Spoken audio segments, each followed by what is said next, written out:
1, 2, 3, 4, 5, 6, 7, 8, 9, 10, 1, 2. Center cross, knees, circular movements, 1, 2, 3, 4, 5, 6, 7, 8, 9, 10, 1, 2. Reverse, 1, 2, 3, 4, 5, 6, 7, 8, 9, 10, 1, 2.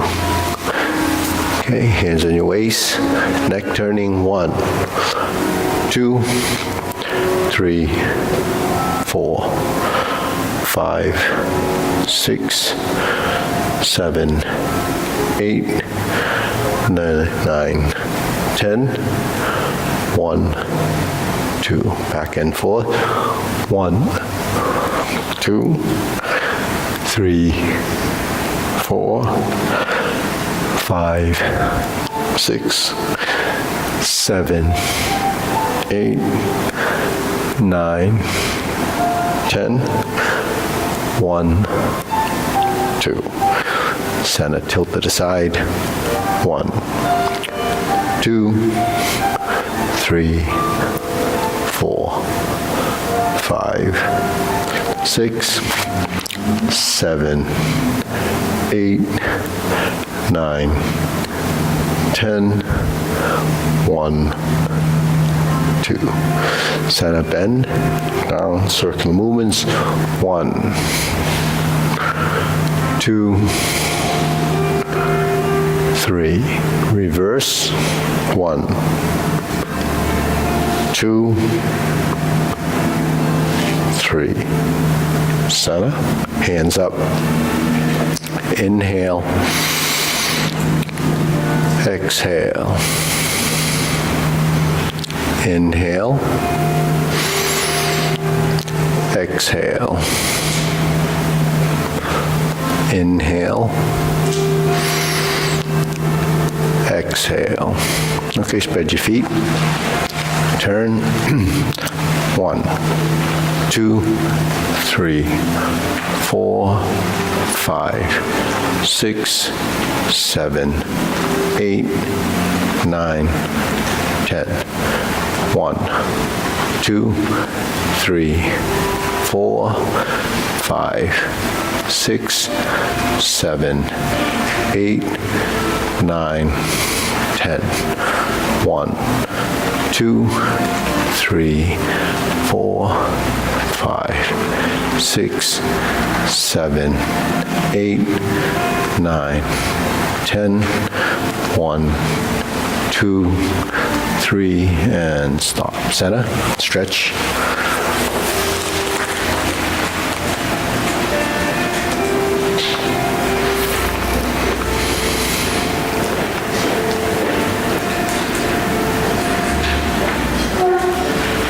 Switch.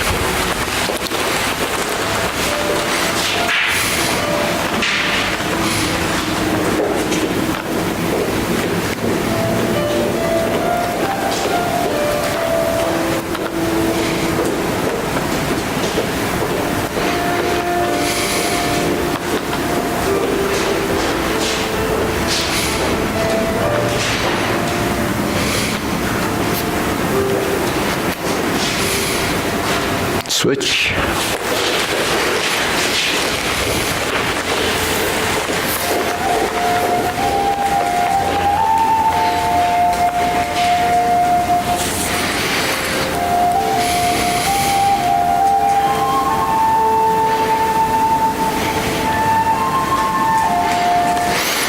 Switch.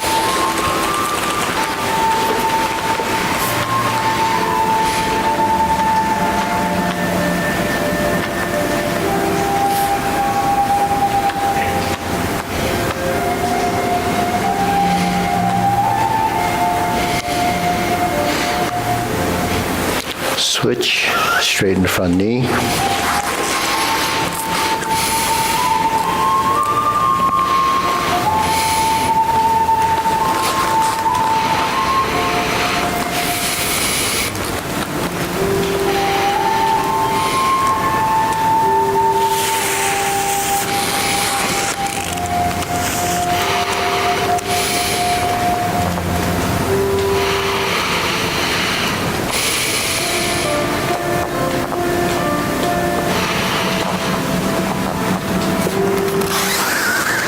Switch.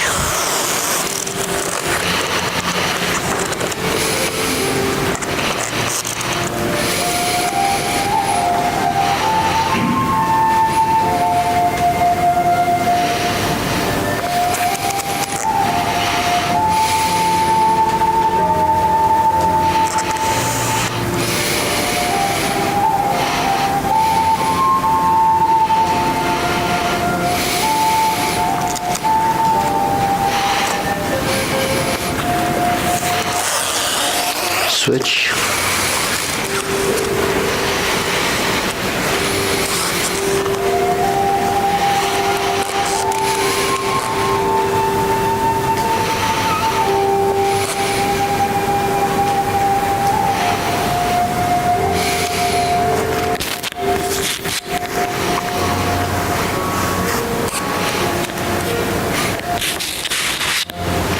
Switch.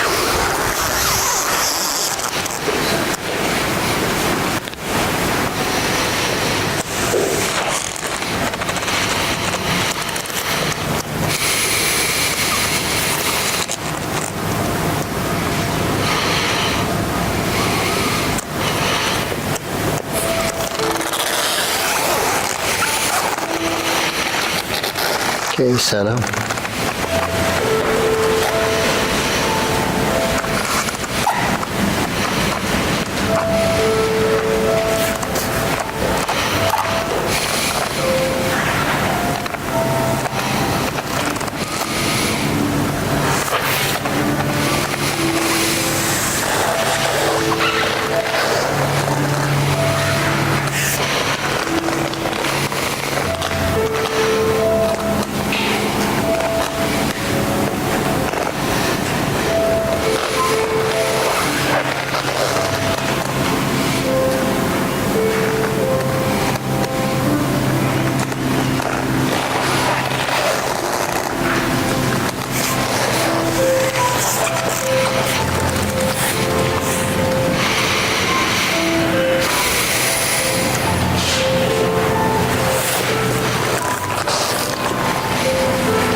Okay, shake it out.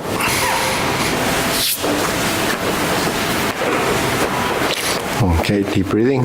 Inhale.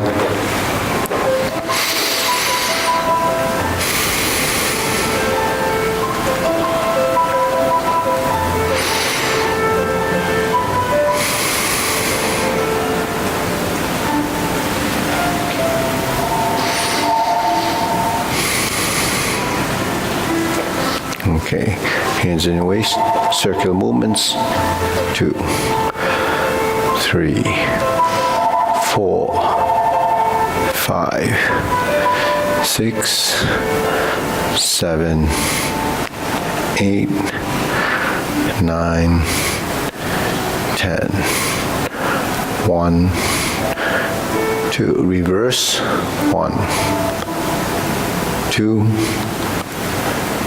3, 4, 5, 6, 7, 8, 9, 10, 1, 2. Sana press. Release. Exhale, inhale.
And stop.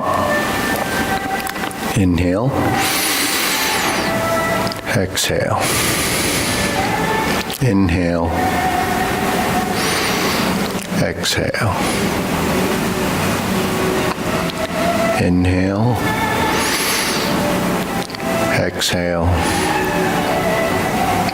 Okay, elbows and knees.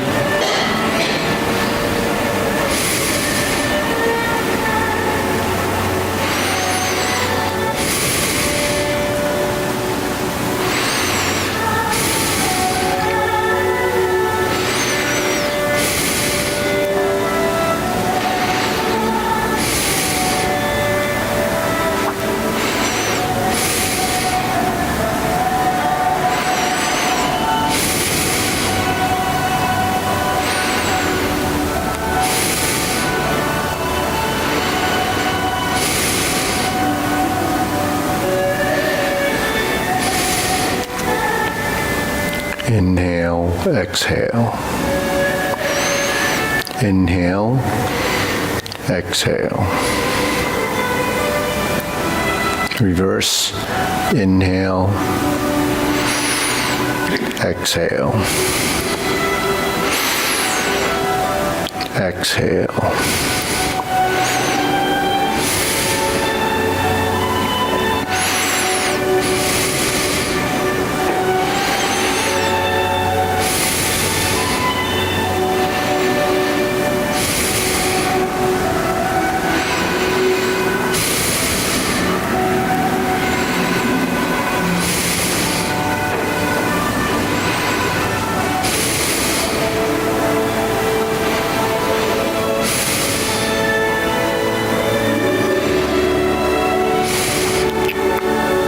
Okay, palms down. Bigger shoulder, bigger circles from the shoulder.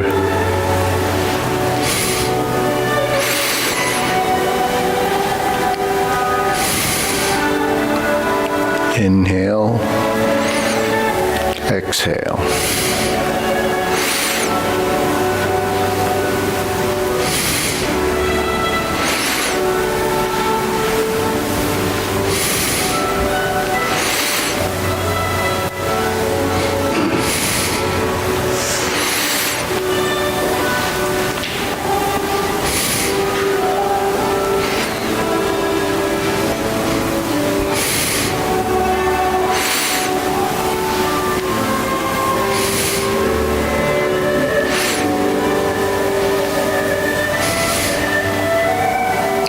So you can inhale on the first circle, hold it on the second circle, third one, exhale. So, you can sustain, you don't have to breathe, inhale throughout the whole 2 circles. Just do the first one. Exhale, sustain, exhale.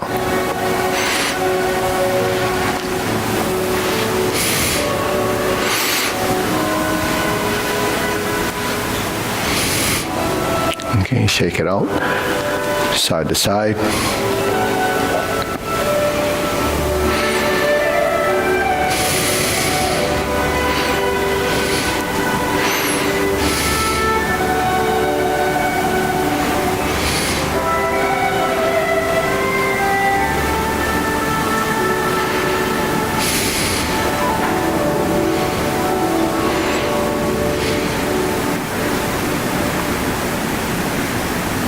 Okay, lift, inhale, exhale. Inhale, exhale.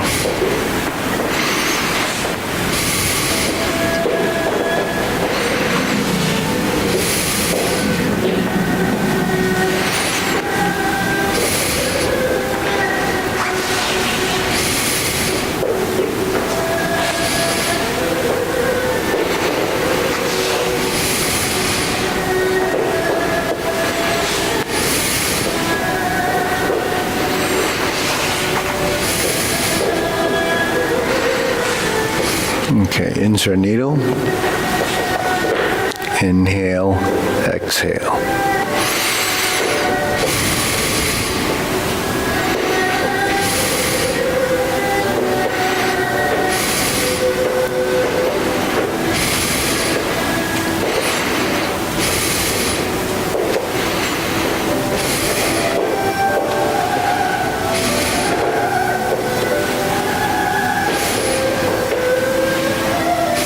Switch. Inhale, exhale on the down.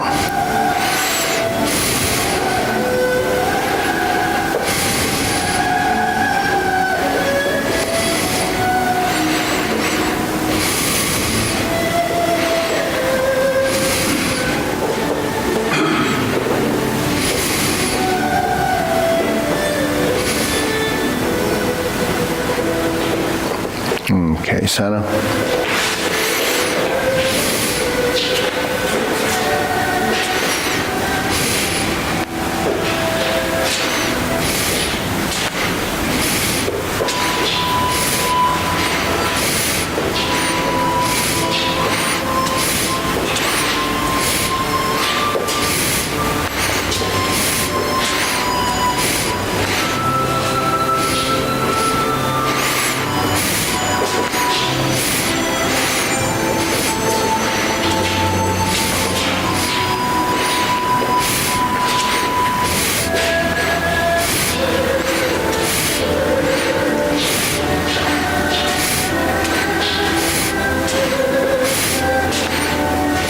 Switch.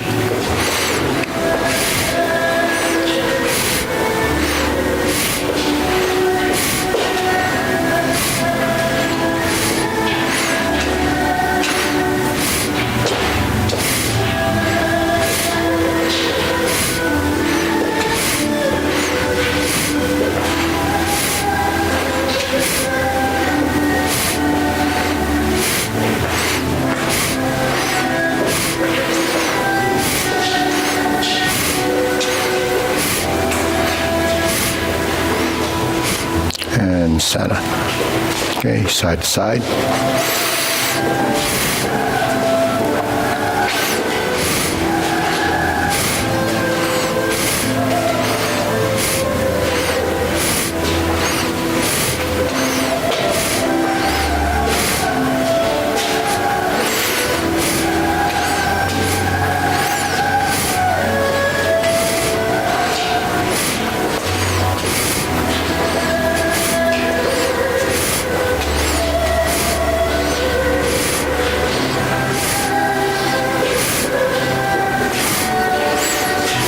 Switch.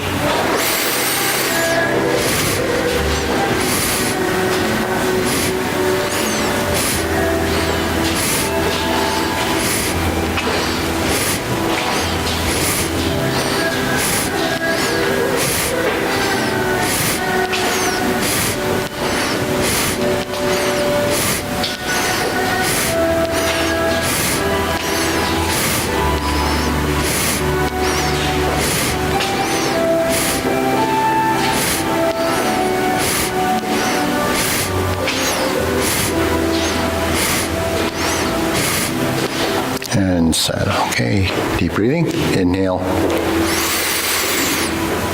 Exhale.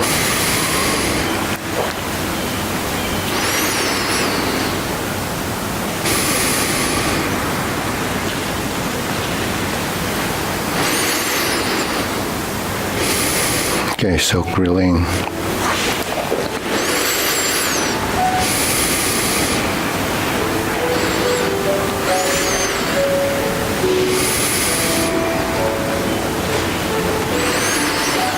Inhale and exhale in the backstroke.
Switch.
Okay, switch, open and close.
So this one you can do the inhalation or exhalation on either cycle, but which one would you do, Mara? Exhale this way, inhale this way. Yeah, good. Exhale on the opening, and you can do it, reverse that, but this way would be better. So why would this be somewhat better? Because usually we say, well, when we exhale, we sink, right? But why is this one we're sinking, we're inhaling? Because when you exhale and you rise, now this is the leg that's becoming solid. So then you expand, and then the hands are the ones that are expanding and letting out. So that would be when you would kick too. So when you kick, that's when you would exhale, typically. So anyways.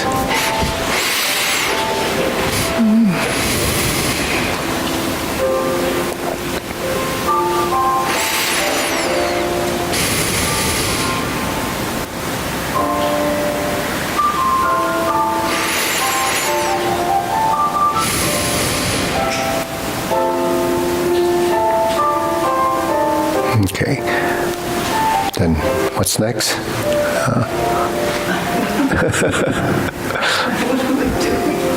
Okay, preparation. Exhale, right? Inhale.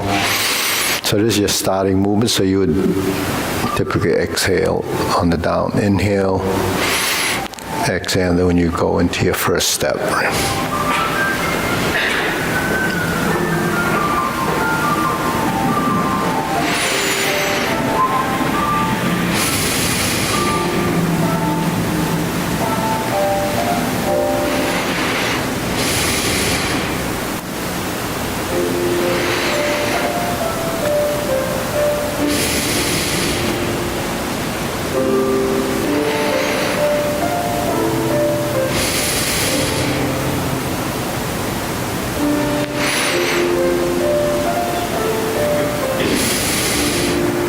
Okay, lower hoop, holding, sustaining.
Okay, shoulder height. So just sustain the position and just inhale and exhale. Since there's no movement, then you just work the diaphragm and let your breath sink down to your lower abdomen.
Elbows down.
Palms down, straighten up.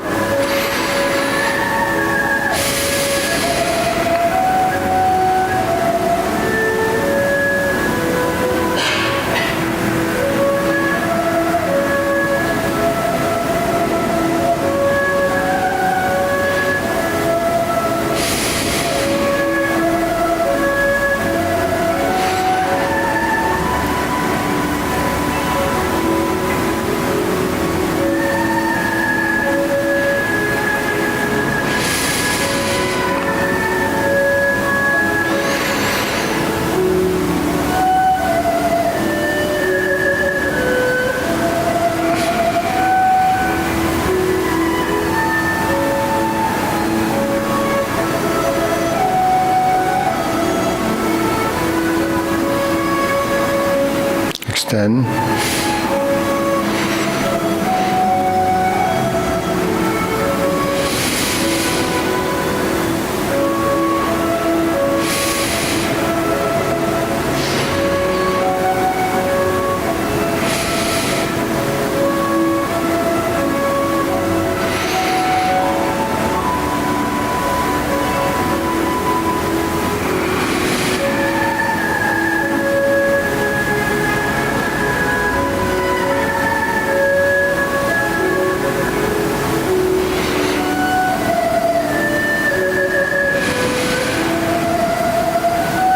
Okay, deep breathing. Inhale.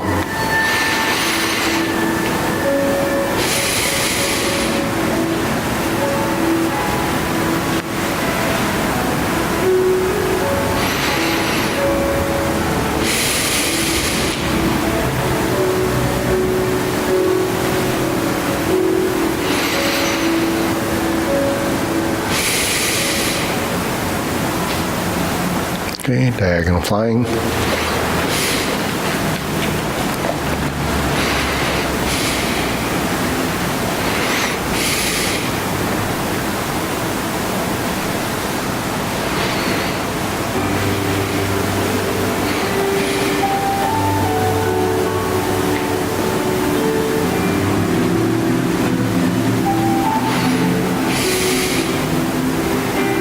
Okay, part the horse's mane.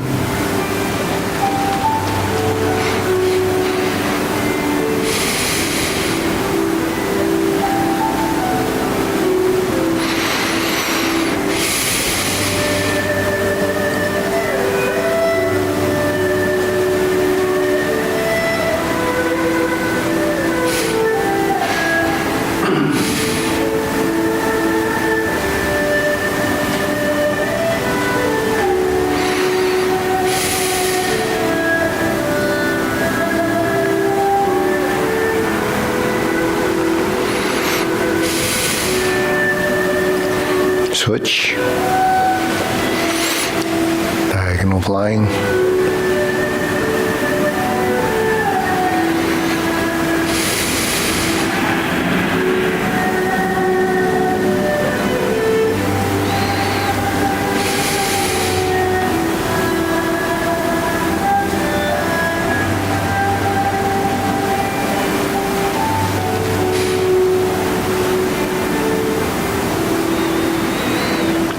start the horse's mane.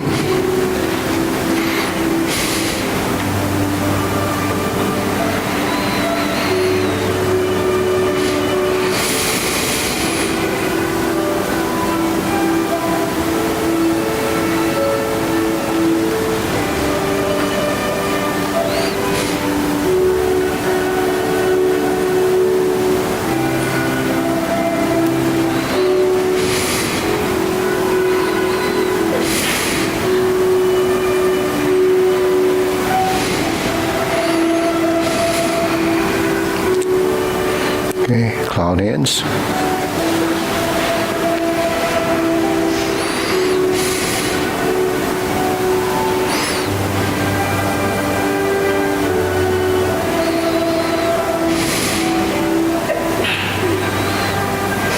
So you can exhale once on each side.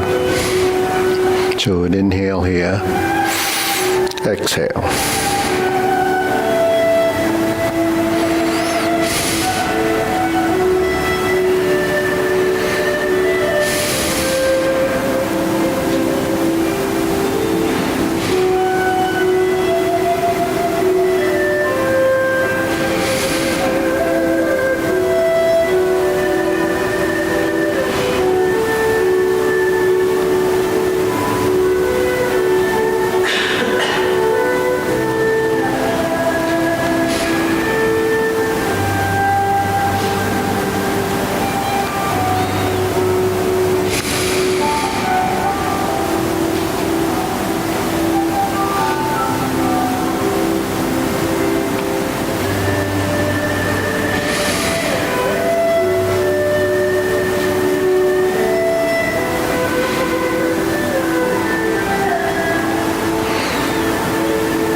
Palms down, carry tiger to the mountain.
Infinity sign.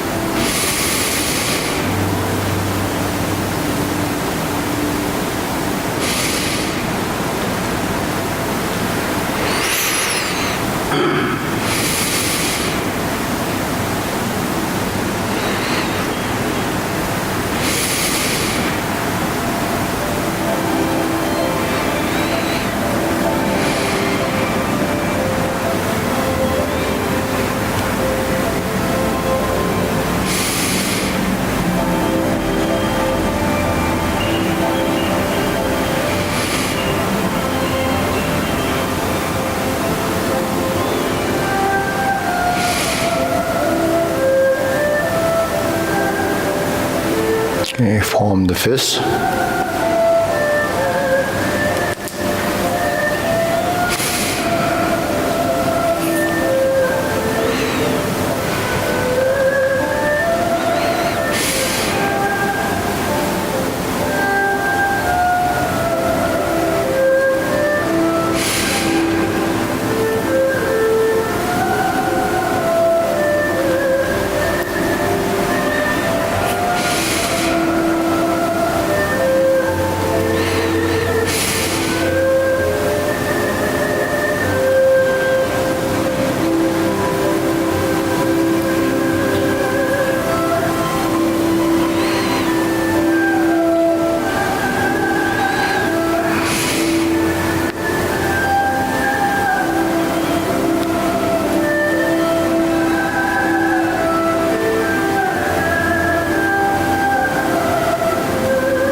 Okay, palms together, strum the lute.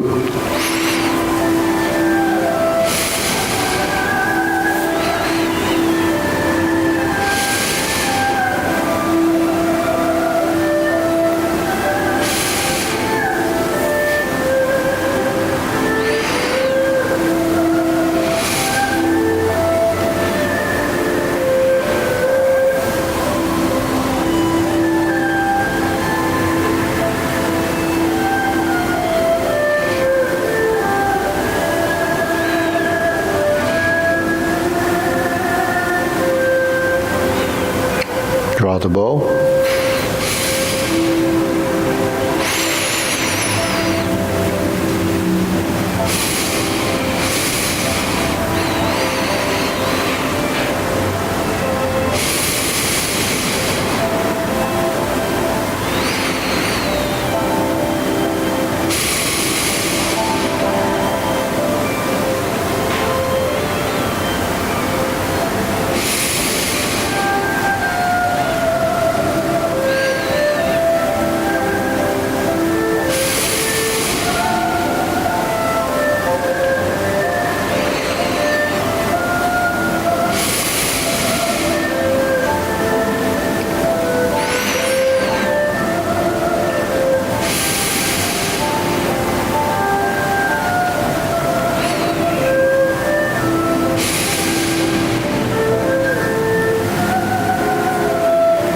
Okay.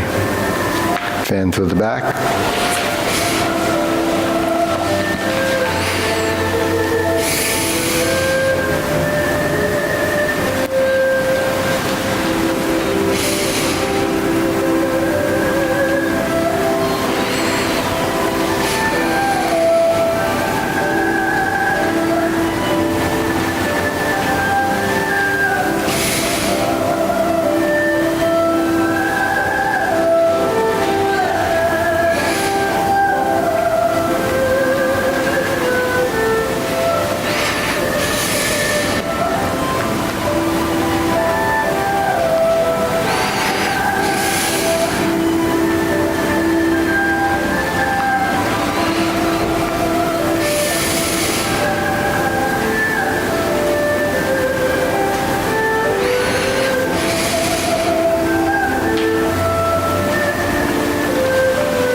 Okay, raise the hand.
Okay, palms down. Deep breathing, inhale.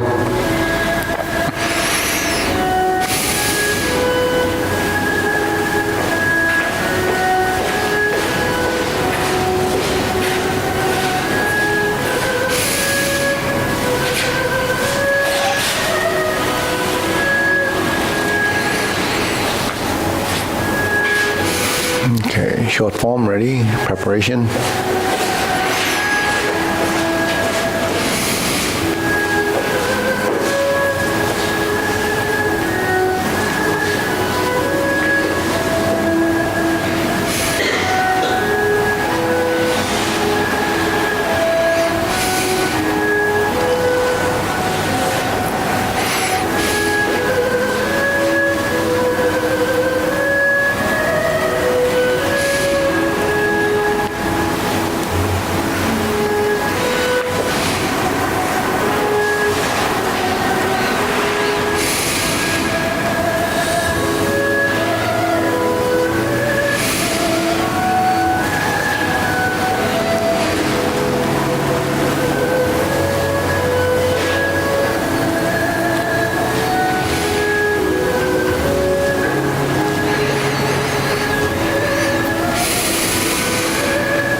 Okay, we'll go to long form. Okay, ready. Okay, safe stroke. Okay, ready, preparation, long form.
cloud hands.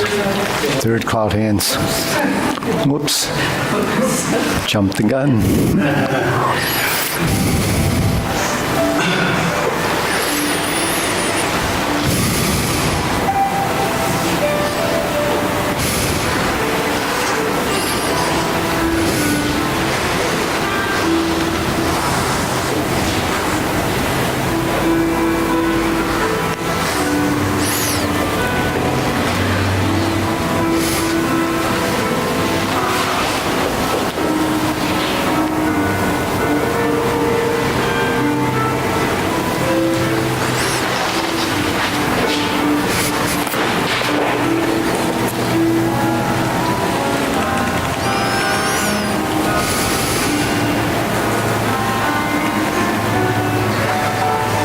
Punch down.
Okay, deep breathing. Inhale. Exhale. Inhale. Exhale. Inhale. Exhale. Oh, 10 minutes left. So, any good information? Any? so have you? Social Security increased. It's been increasing a little bit. No, the windfall. We did away with the windfall. Oh, yeah? Yeah. What's the windfall? Other than when the wind blows. That's when they take away from your Social Security if you go part-time. Anyway, so it's not important. If you go part. But if you're retirement age, you're allowed to just earn as much as you can, right? Isn't it? Oh, yeah. Yeah. Oh, yeah. And it doesn't have... So you heard of microplastics in the environment? Oh, everywhere. It doesn't matter. Yeah, you heard of microplastics in the environment? So I just heard this thing recently. They were talking about microplastics. Does everybody know what those are? Those are things that end up in the atmosphere, right?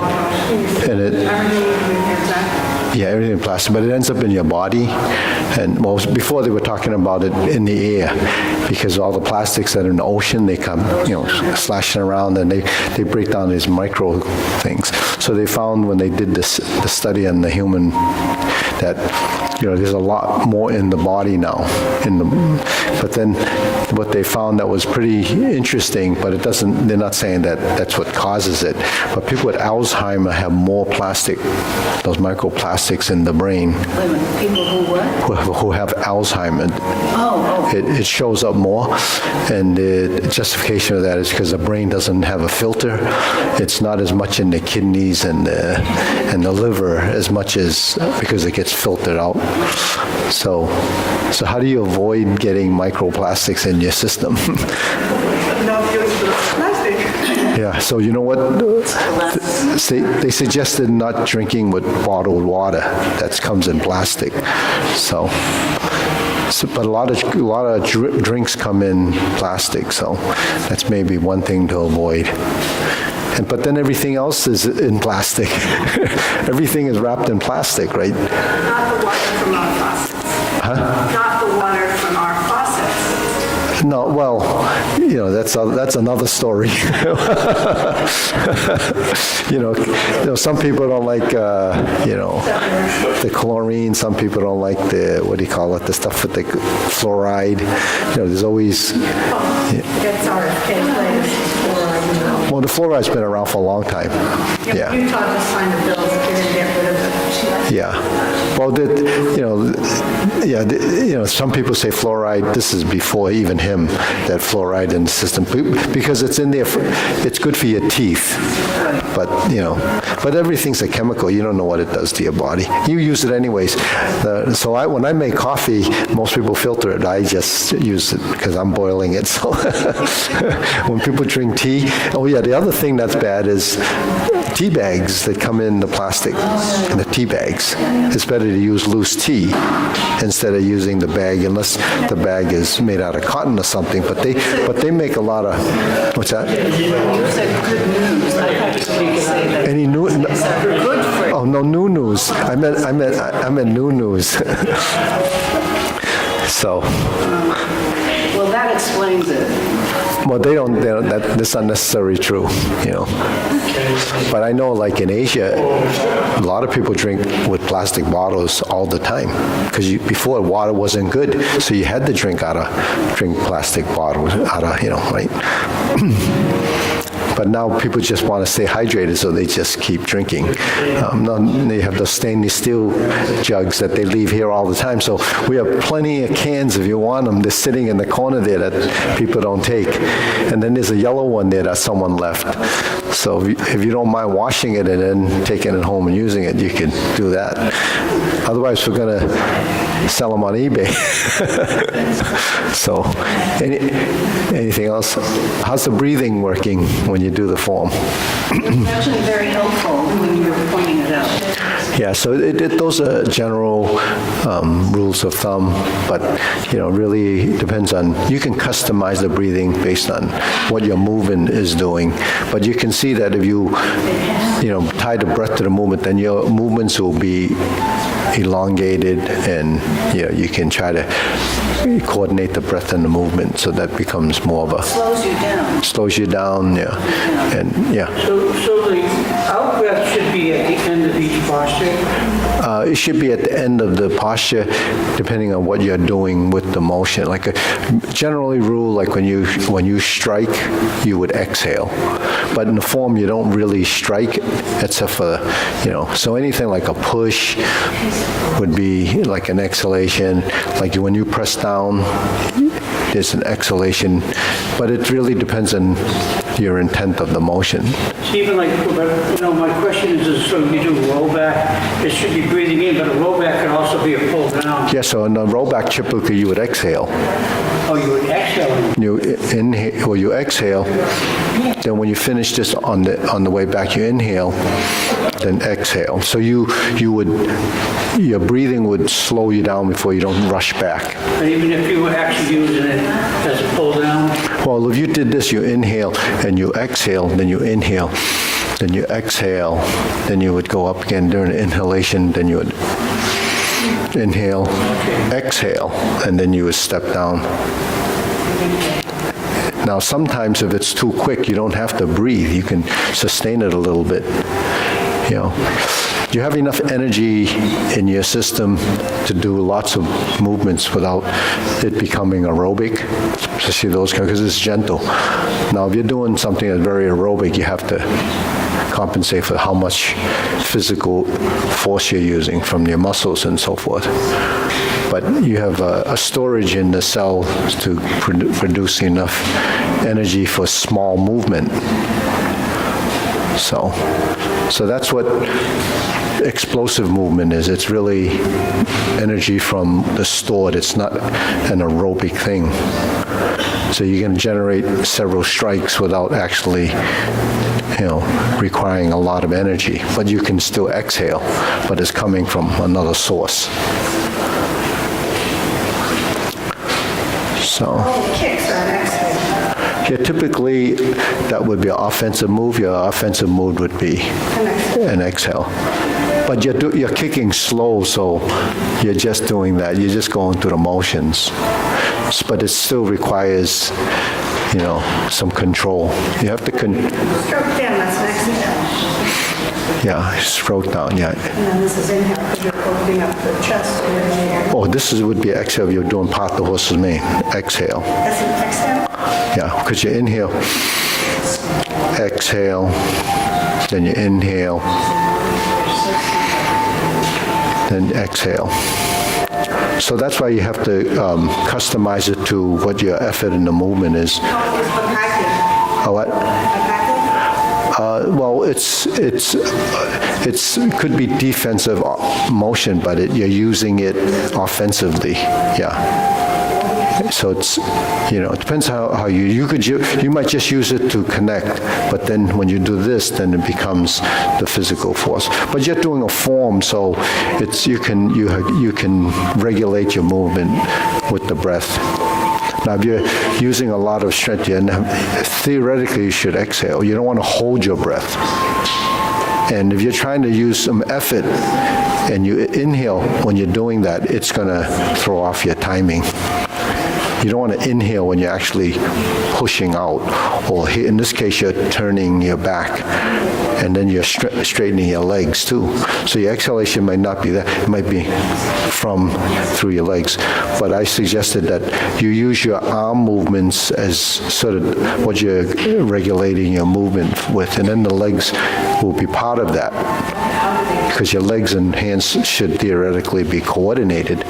So then you start to blend those movements so that your breathing will synchronize. And the whole purpose of breathing is to, you know, oxygenate your system, stay alive. Considering the alternative. Well, you could pass out and then get up again. You could hold your breath till you pass out. Did you know that? Yeah, you can hold your breath till you pass out. But it's, well, I haven't tried it. But you can hold your breath till you pass out, and then as soon as you collapse, you'll start breathing again. Because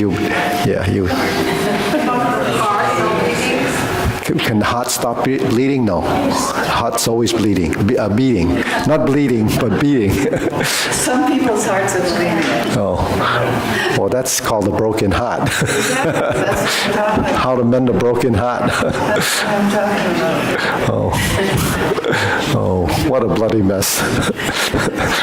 It sounds like British. What a bloody mess. What a bloody mess. That's a British term, right? A very good term. For a bleeding heart? No, different. Okay. But it could be a bloody mess. Okay, all right. Wow. We don't have to breathe there. Just hold. All right. Okay, that's it. 47 degrees out right now. It's going to be 68. It's going to be 68. Today's 68. Tomorrow, 45. And then 45. And then 50, 50, 50. No wonder I get confused. Sorry about the cut. I don't know what I was thinking. I went to put more, and I said, it's backward, upside I down. got one. We'll do it better next time. Well, that's because you're used to having the cup person put it in. How's your car? How's your car? The car? Yeah, Oh, yeah. yeah, yeah, yeah, yeah. Nicest car I've ever had. You hit those speed limits? All I will say is it cruises very nice at 85. But your rubber must be very similar, right? No, well, it's not as quick as that. It only has a 4-cylinder. But it's pretty, Yours is a full 4-cylinder? yeah, yeah. Well, 4 with a turbo makes it like a 6, I don't know. But I just use economy mode. I was in a rental car. I was up in Canada skiing last week. And it had ECO, the light came on. Do you know what that means? ECO, And so Econo, Echo, yeah. It's just maybe shifts earlier, then you go to the higher RPM, maybe, I don't know. Yeah. They got all these modes that you can't figure out. But what I don't really like is when the engine keeps shutting on and off, I always turn that off. I don't like, yeah. You know, we just bought a television, small television for the kitchen. Yeah. It was less than, it was $85 or something. Yeah. And you look at all the features in there that I have no clue what the hell they do. I mean, it's all in there. And all I want is channel 4, 5, 7. Yeah. You know? And I had a call. I spent 2 hours on the phone 2 days ago, and an hour on the phone yesterday, just getting the basic. Yeah. So the remote does everything practically. No, it does, but you got to know what you're doing. So so I have a TV that you have to update the software, but I use Comcast, so they have the remote for their that thing, right? So the thing is, my other remote that came with the TV broke. It's like the spring came off and you can't even use the battery. So I couldn't update the software, so I couldn't shut the TV off, because every time I shut the TV off, the thing would come on. You have to update the software. So then I didn't know how to shut the TV off because it would stay on. So what I tried was the voice thing. So I would say, sleep now. And then it would go to a thing and I could click it on the thing with the Comcast remote to go, and it would like just go to black screen. So then I bought a replacement for $20 or $90 on Amazon, and I updated the software. Now I can shut it off. But it's so complex. Yeah, Something yeah. That, I just want, I have the cable, plug the cable in. Yeah. And all I want is the channels. And like I said, 2 hours 2 days ago. Yeah. And an hour yesterday. With a woman from the Philippines. I only wanted to shut it off. But the other thing is, I guess there's like you can record the stuff on TV. I never use that. I don't have Yeah. On that TV, I don't have. Yeah, no, this is on the Comcast thing. I think you can record shows on it, but I never did. Yeah. Anyways, I'm never home anyways. Yeah, and I mean, all of those features are okay. Yeah. All I want is, Yeah. And those small TVs are like, okay.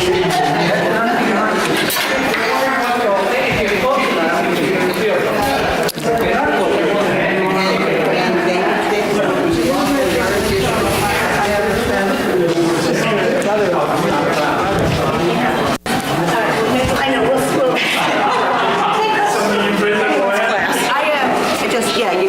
I just want to mention I have a bad back. Oh. So I'm waiting for some appointments and treatment. Oh, yeah. How'd that happen? You don't know? It's just I have spinal arthritis and they need to have steroid injection. Oh, yeah. It's So is it painful? Is it sore? Is it pain? like sciatica. Oh, yeah. Anyway.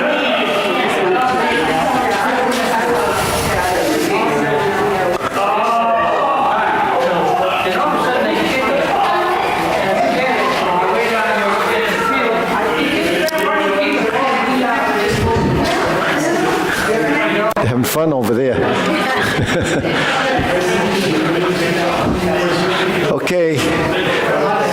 Want to bow in? Want to bow in? I'll in and then get my sword. Okay. All right, ready? Oh. Okay. Ready? Okay, bow. All right, salute. Okay.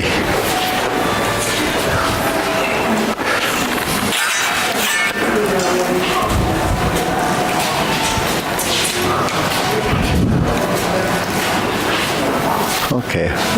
Yeah, we'll start. Okay, ready? Preparation, begin.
Okay. And try it again and close the window. Okay, ready? Okay. Ready, begin?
Try that again.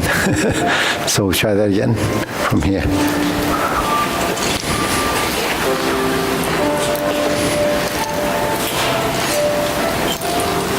So this is just like that other piece, except for you step forward.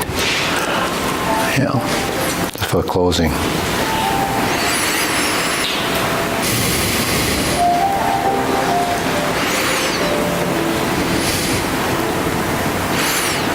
And try that again. That series, closing, yeah. So you can face this way. So we just did, what do? We went like this. Turn, switch, go to your left hand, slice here, drop the sword and flip it over.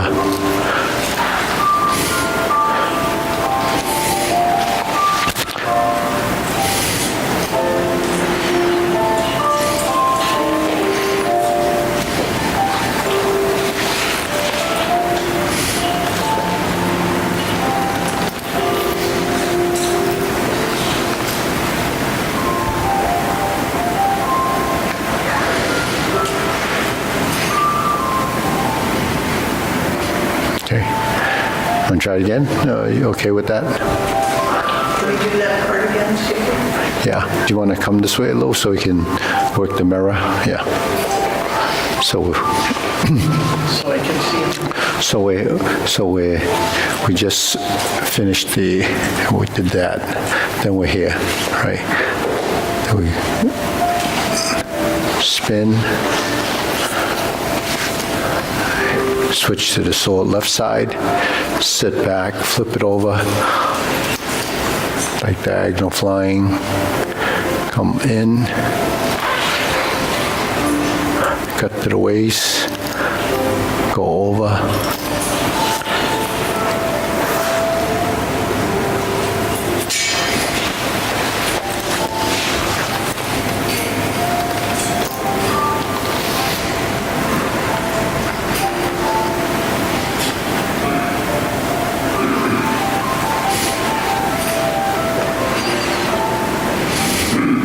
So you flip over,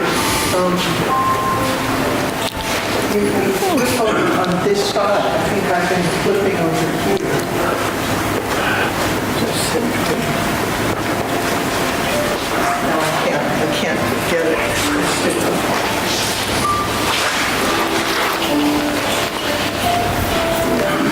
to maneuver here, and then here.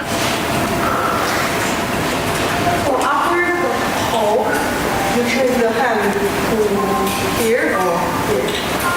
You change it before you get to the end. If you change it too late, then it's not going to be tied to your legs. Oh, here. Yeah, yeah.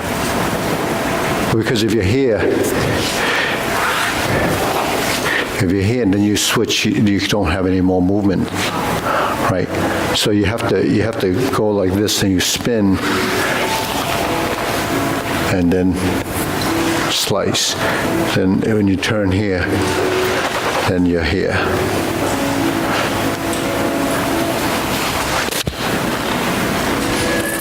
So after you do that slice to it, so do you,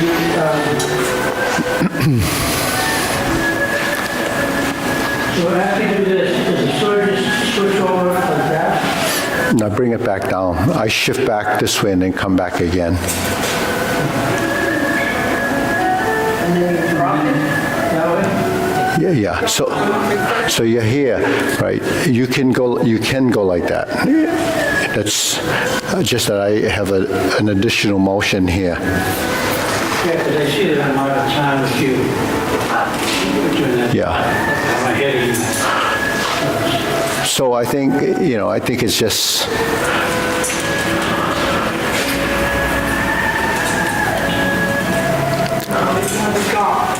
Yeah.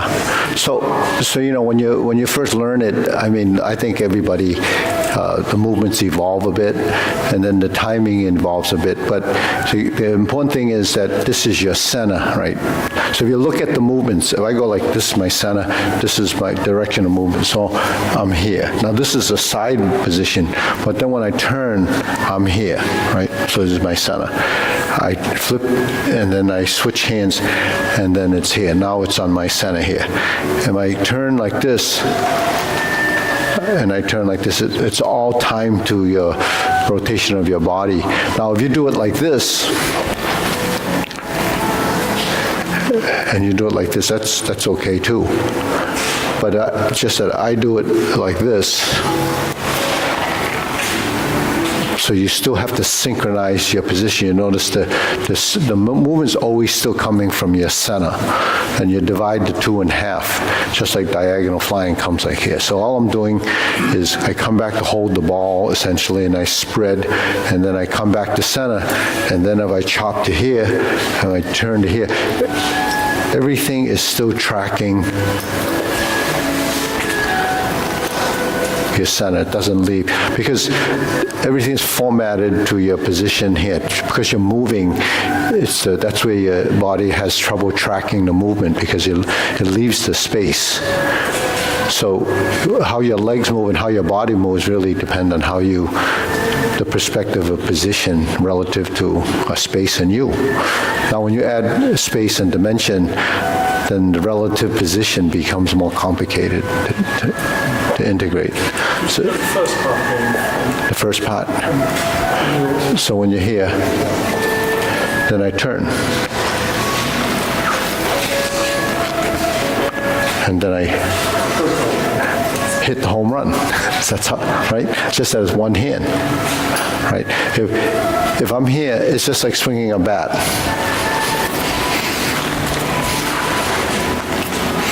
But you turn it to your left.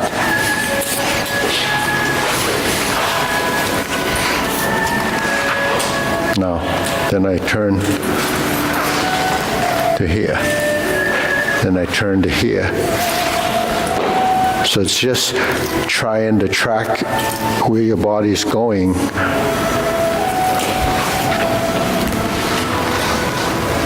relative to that space. So every time you shift back and forth, you add a level of complexity to the motion. But you have to track it. That's all. Your body will be able to follow it if your body knows to do that. So that's just something that you see. Doesn't mean that this is the best way to do it. Is do it the way. It's just a little more complex. That's all. But you still have to go through. It still has to separate from here, right? So you still get. So a final position is a final position. What happens in between is just a variation of your timing.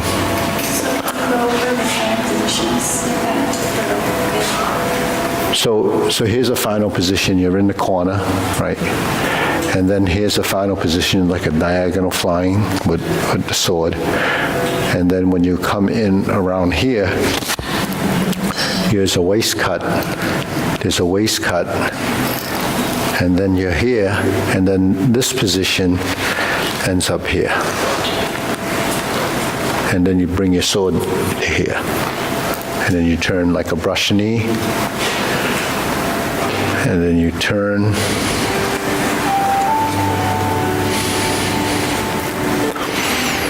Yeah.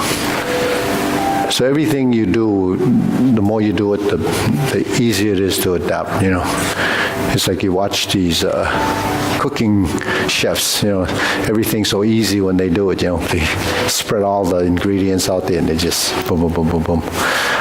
Or they, the people that they use the wok in there. And it's just a technique. When you first learn it, it's all over the place. That's just, when you stir fry fried rice, it could be all over the place unless you can control where they go. So it's just keeping it in that space. So when you're chopping, there's one here, there's one there, right? There's angle, angle, angle, angle. Vertical, vertical, horizontal, oblique, oblique, So that's, what we're doing. When you cut to the waist, there's one here, there's one here. So it all depends on how you articulate the wrists. The wrists, if you want it flat here, you have to fold the wrists. Otherwise, it'll be like this. So if you have all straight wrists all the time, then every time you slice down, it's going to be like this, right? So you have to let your wrists relax. And let your grip relax a little bit. Don't over grip it. Yeah. So if you go like this, then it's just your arm. So it makes it easier if you turn your body somewhat. Yeah. If you turn your body somewhat, then your slice can be, not just relying on your hand position or your arm position. Because when you turn your body, it makes up half the movement. If my sword is coming across like this and I don't know that it's, in fact, if you go like this and your wrist is slightly curved like this, that's like how you would do a backhand with a racket, because you want to keep the racket flat. But if you had your hand like this and you go like that, it's going to hit it and it's going to go up there. If you go like this and you drop your wrist, it's going to make it go on the ground. So if you go like this, a forehand, your hand has to be like this. Your wrist has to be folded like this. You can't hit it like this. That's like slicing it. So you slice, so you hit and you angle like this, then that becomes a slice. But if you push like you're doing this, then you're actually using the flat of the racket. But this is the flat. So we don't use this. We would use it like this. But if I didn't find the right angle with my hand, then it wouldn't be level. So those are all the things you have to manipulate your joints to create the surface. With this, it's this edge, which sometimes is this. Very seldom it's the sides, right? It's the flat. So it's usually like this, and then when you come around, it would be like, you have the right angle. You have the right angle. So this is flat. When this is flat. So you have to. That's another, like controlling your skeleton to get the sword in the right place. When you thrust up like this and it's too stiff, then the sword's going to be like that. If you want to, then your wrist has to kind of curve down a little bit. So those are things you have to discover, even though it's pointed out that our body doesn't know how to do that. So you have to let your body learn how to do that. And so everyone's different. Some people pick it up faster, yeah. So what you just did there, that's a flower, but that's just your arm. Now if you turn your body, then if you turn your body, what happens to a flower when you do this? What happens to the flower when you do this? If you don't turn your body, the flower's here, and it looks like that. When you turn your body, it looks like this. So if you turn your body, where does the petal of the sword go? This one is like this. It's like a figure 8. Right? But if you turn your body like this, the figure 8 is more over here. So your circles are in here, in this side, and the circles are here. If you go like this, if you just do this, it looks like it's in the front. So how you turn your body and how you capture the direction of the movement is really through your body. So this figure 8 is now like a butterfly wing. If I go like this without turning, then it becomes a bow tie, like a bow tie. See, so but your body does it, it creates it. It's the same old movement, you have to create it. Why? What helps create it is the more integration of your body. That's something that has to be learned, spatial awareness type thing. So your body will pick up just the image, the perception of space. And the longer you've done it, the more understanding your body has of that space. So someone that's spatially unaware have lots of trouble doing that. But that comes from how the brain is processing. So not every individual, it's like a musician, It's like the kind of students that practice instruments and the ones that Kim teaches, they're like a whole different kind of people. You can't be that one of Kim's students unless you're born with it. Her students come from practicing when they were like 5, the guy that's really started really young at 2 playing golf. What's his name? The African American guy. What's his name? Tiger Woods. Yeah. He was born playing golf. He was swinging a club when he came out. So no one can be like that. And so, there are a lot of pretty good people today, but that's probably because you're exposed to it younger too. But so naturalness comes, it's in the genes. Anyways, but everyone can learn if you practice it enough. If you understand it. It takes a lot of work for someone that has never been exposed to this. Right? That's why people, when they learn Tai Chi when they're older, it's so hard for them to capture anything. But yet it's only prescribed to older people. Right? Why? Because that's the only kind of exercise they think older people can do, because it's slow motion and it's this. And that's because the doctors don't know the difference between slow motion movement and what it takes to be good at slow motion movement when you're older. It's different. But try to convince someone that's 30 years old to do Tai Chi, right? They don't want to do it because they say that it's too slow. And then when they're 40, you say, do Tai Chi, and they say, no, I don't have any time. When they're 50, he says, I'll do it, later. So that's why, 60? Yeah. 60, you're not going to get... Yeah, well, people retire and don't come. You know why? Because now they're retired, like they can do other things. And then if they have lots of money, they want to, spend it. So this is unique to what we do. But, who would think they would learn weapons at 60, 70 years old? They just, Try getting your parents to do it.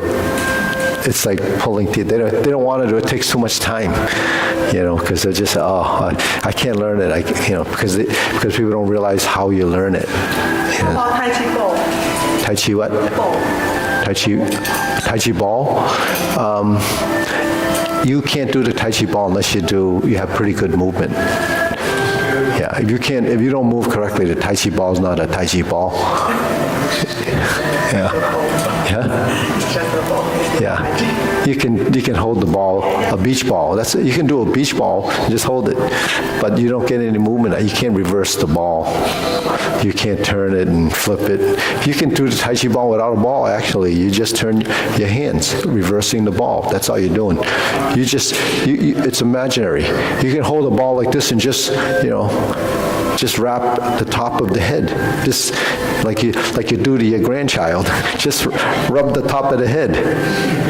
Yes, a Tai Chi ball. But can anybody, when they first try to do this, make it soft? They can't make it soft. You know why? Because the elbow and the shoulder is not involved. They're just trying to do this.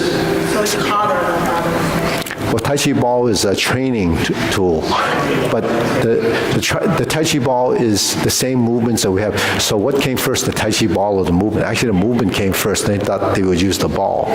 And then the ball, the people that train with a ball, first you start off with a light one, then the ones that think they're training for... And the basics. Yeah, well, no, you have to move your waist is the most fundamental. And yet, but the thing is, people can't round, you know. So when you see a Tai Chi ball, the people that want to do it, that are serious about it, that's what all they train. But then they want to use heavier balls. Yeah. 10 kilograms. Yeah. So then it becomes, you know, a strength training too. But you probably can't do the movements as fluidly as you do it without the ball, because there's no resistance. Because if you carry a ball, your body waist is going to get tight because you have weight on the end of your movement and it's hanging off here. So if you do this, you want to sustain the ball. If it's too heavy, then your waist becomes too tight. It becomes stiff. Start from 1 kilogram. Yeah. But it doesn't matter, you still have to adapt. So you can adapt the body to do it, but the thing is, it's still, once you add, you know, a physical like this, you know, if this was 5 pounds, you would have difficulty maneuvering. This is only 1.5 pounds, maybe 1.75 pounds. That feels pretty heavy. If you put in, you know, this into, say, 3 pounds or 5 pounds, then your manipulation is going to be different, but you'll also injure your joints. So, you know, it's two ways of thinking at it, but if you're taking like that ball and you're moving like this and you're going down, then your legs will get stronger. So a lot of styles that take it to the physical level would do that, but you don't get older people doing that. It's usually the younger people when they're 30s and 40s, maybe 50. You can practice it, but it's you know, if you want to do something light, you know, yeah, you can go get a bowling ball. You can get a bowling ball, the kind of, and then you can get the bowling ball for the 10-pin, and those balls are about 14 pounds. Or we have a medicine ball right here. Too heavy, yeah. What's that? Lou Reed, yeah. Does Tai Chi. Actually, lots of rock stars, artists do Tai Chi. Yeah. It's not emphasized. He does Chen style, Lou Reed. He learned from this guy. I know the guy that he learned from. He was a Chen stylist. And Lou Reed used to bring him in, and he would do the Tai Chi form while Lou Reed would play for him. Right, yeah. Yeah, the guy, he used to be, I see him maybe 25 years ago. Yeah. More people know those stories. Yeah, because Would think Tai Chi's cool. yeah, because they're celebrities. So the celebrities all do yoga, and they have personal trainers. It's just that Tai Chi is like not part of that. Yeah, well, there are people that do. You know the guy that owned Alibaba, the guy? Yeah. He's a Tai Chi, he was a Tai Chi fanatic. Yeah, lots. He says he runs his business based on Tai Chi theory. What's his? Jack Ma. Jack Ma, yeah. Yeah, he's a Tai Chi guy. He does Chen style, but he probably had personal instructions, but he doesn't like, he practices on his own more, and then he has his teacher. You know, they don't like, you know, practice like the regular people.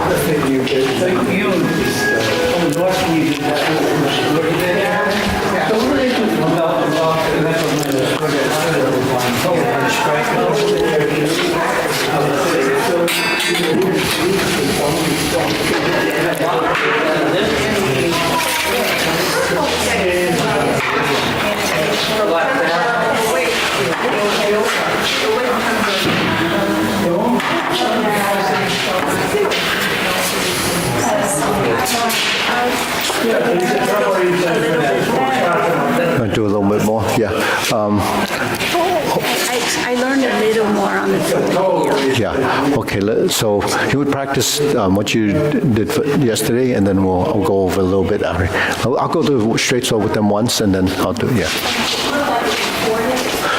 So then you want to do straight sword? Forward, you see the whole email, and you can see the email address it comes from, which is usually, you know, Joe Schmo at .com. It's not You're not getting them any further. No, so then what you do, so all you do, I'm sorry.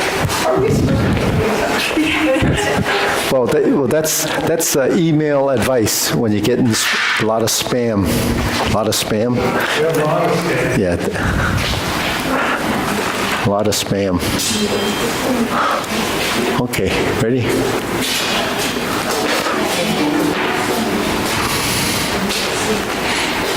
Okay.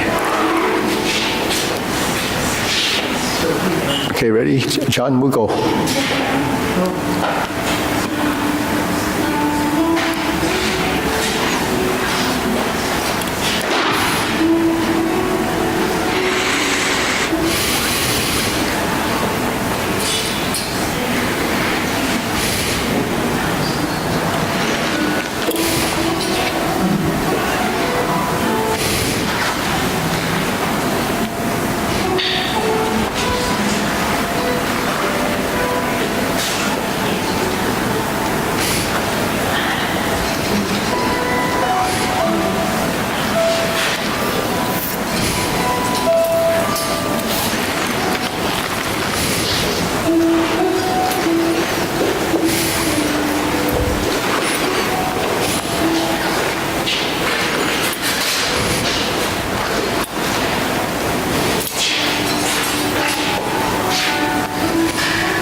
Where did we go? Did we go in the right place? Oh.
Good shot.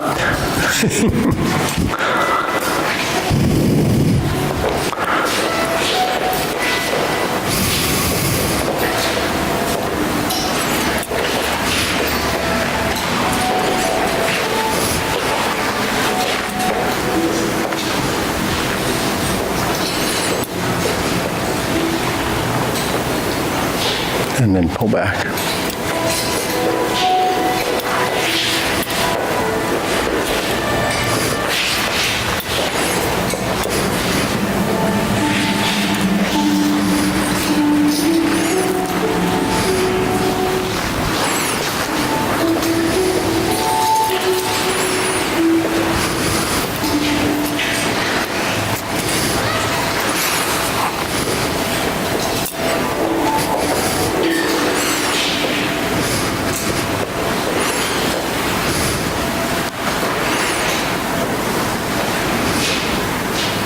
Okay, deep breathing.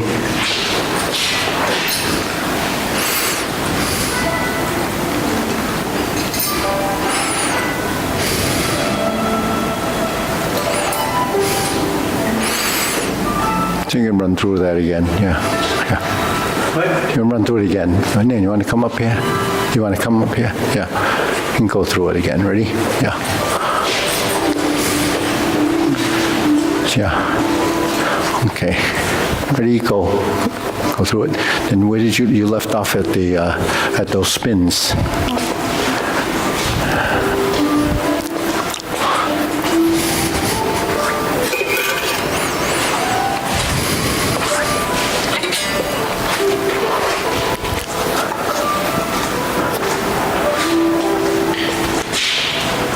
Lean, yeah, go to leaning, yeah, when you chop over.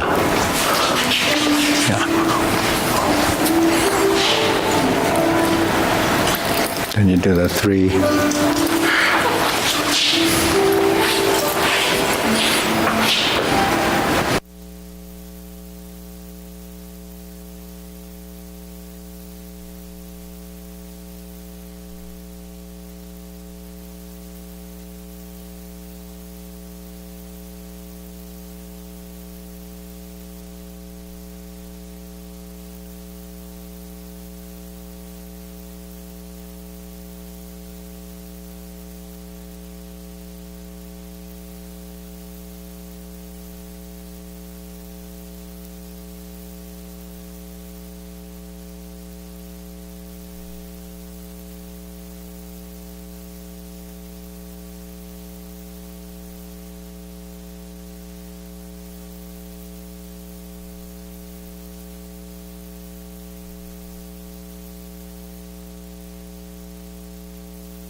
10. 1, 2, 3, 4, 5, 6, 7, 8, 9, 10. 1, 2, 3, and stop. Okay, feet together, shoulder width, deep breathing. Inhale, exhale. Inhale, exhale. Inhale, exhale. Okay, hands and waist, do the shoulder rolls. A few of these first. A few more exercises. 3, 4, 5, 6, 7, 8, 9, 10. 1, 2. Reverse. 1, 2, 3, 4, 5, 6, 7, 8, 9, 10. 1, 2. Center press. Release. Exhale. Inhale.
And stop. Inhale. Exhale. Inhale. Exhale. Inhale. Exhale. Okay, wrists.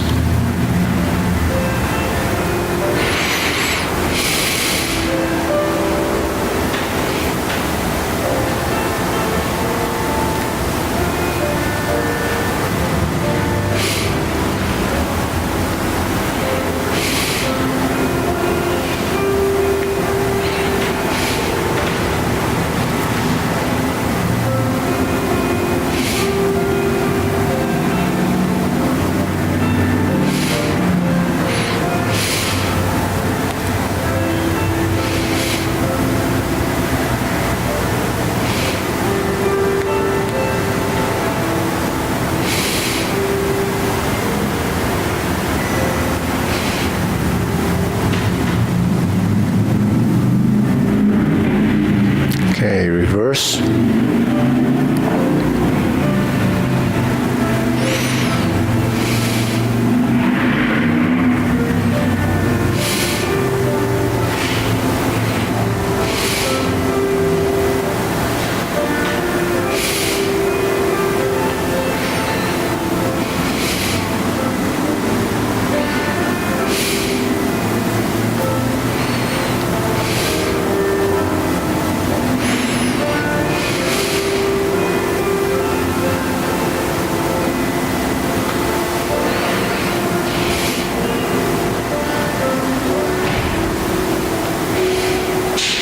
Okay, palms down, make a circle.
center. Okay, shake it out.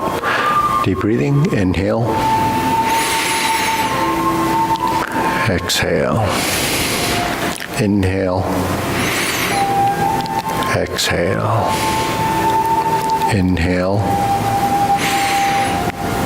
Exhale. Okay, so let's start off with the long form, right? We'll run through that first. Ready? Preparation.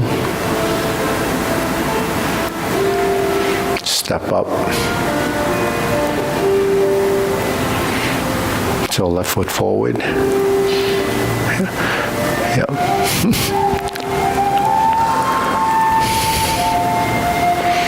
Grasp the sparrow's tail. Single whip.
Strum the lute, close the door.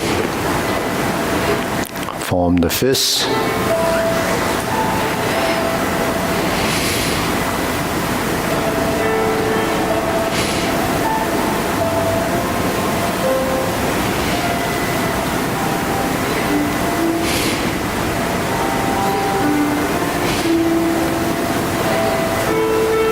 Okay. Carry tiger to the mountain.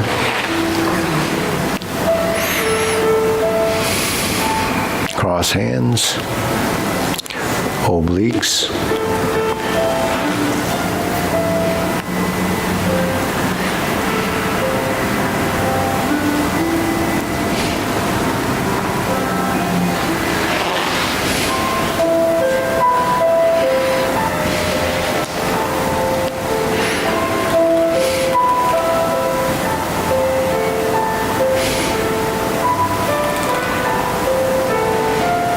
oblique single whip.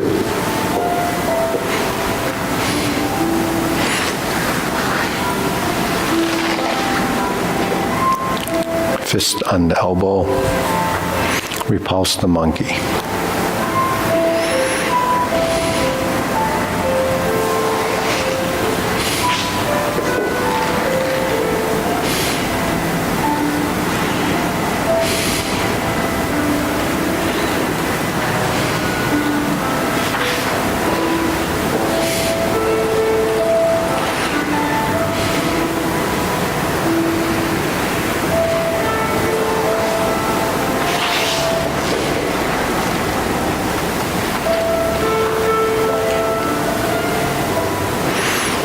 Okay, carry tiger to the mountain.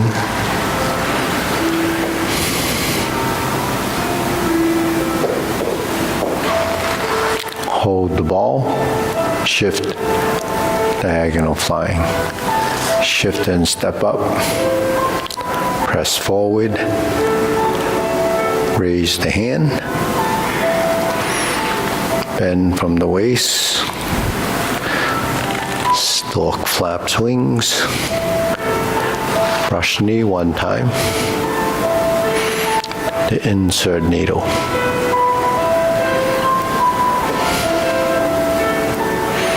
Step up, fan to the back.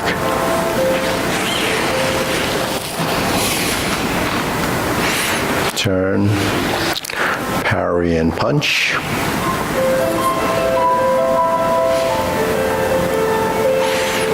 Step backwards, form the fists, divert, block and punch. Step up, grasp the sparrow's tail.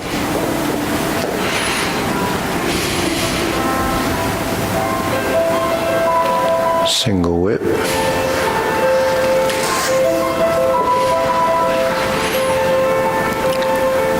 Okay. Cloud hands. First set.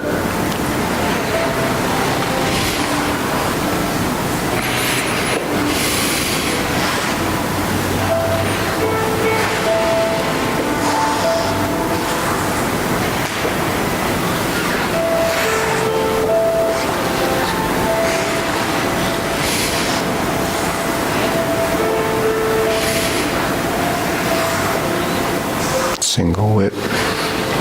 Then turn, set up your hands. Gonna do the first instep kick.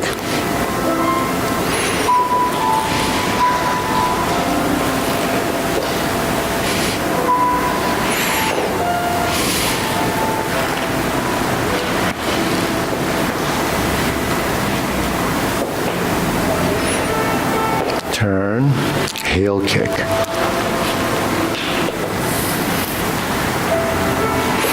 Brush knee, second brush knee,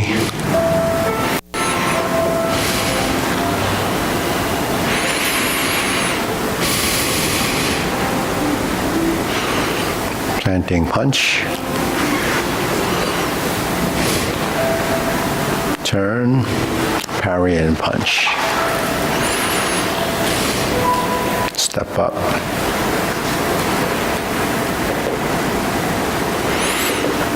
Turn, beat the tiger.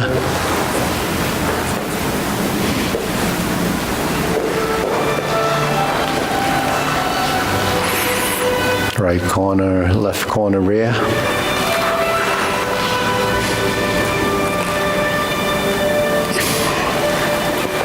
Right heel kick.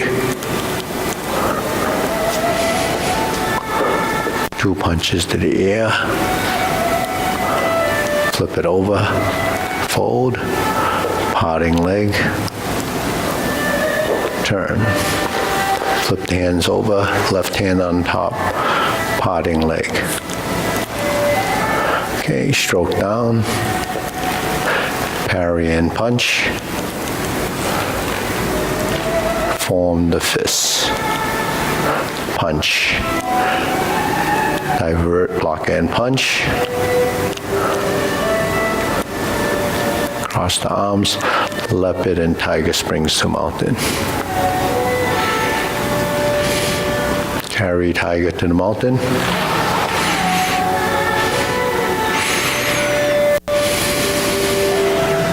Cross the arms, obliques.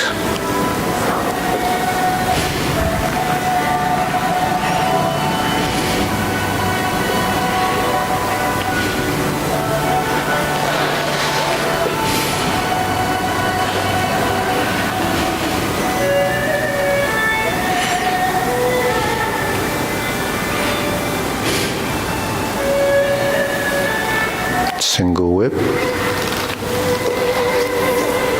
hold and reverse the ball.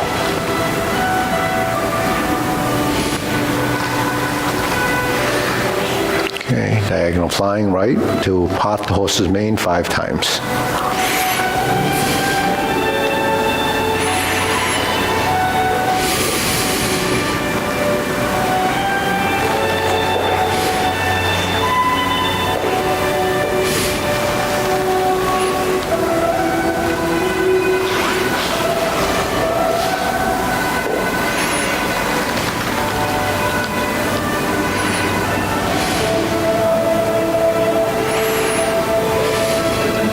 Okay, cross over, Jade Lady work shuttle.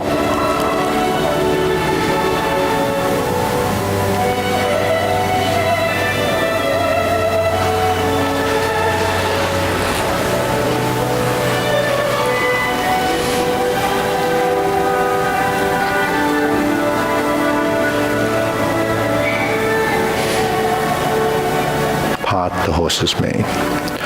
Cross over.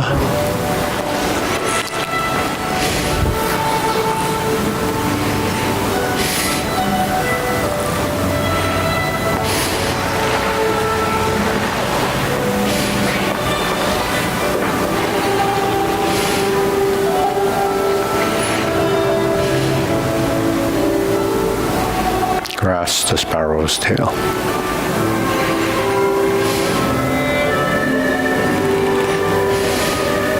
Single whip.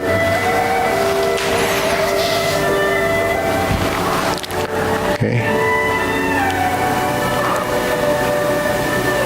Cloud hand, second set.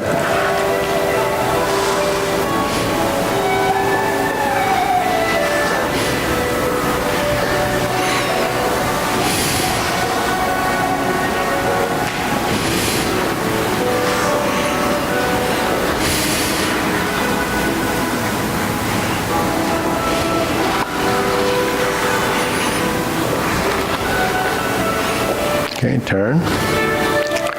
Downward posture.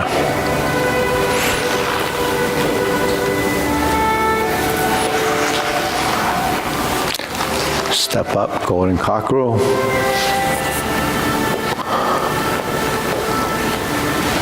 See, pull up. Reverse, repulse the monkey. That's your second set. And then there's a big repeat, this whole piece.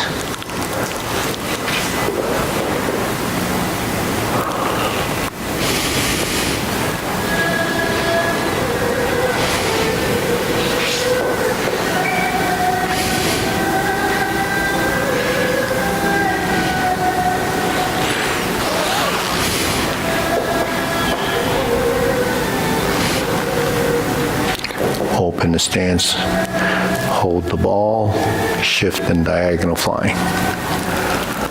Step up, press forward, raise the hand, bend from the waist, toe heel pivot, brush knee,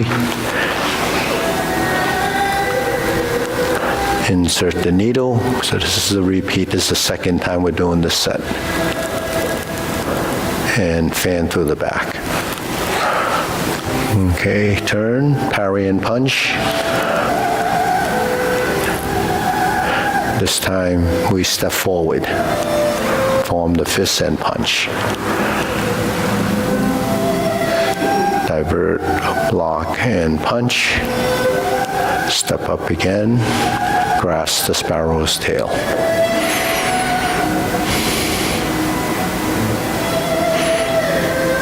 Single whip, third set of cloud hands. Okay, hold the ball, shift,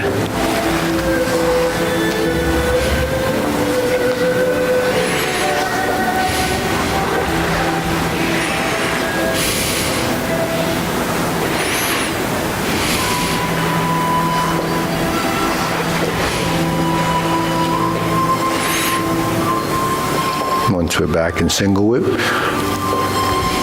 we turns and set up.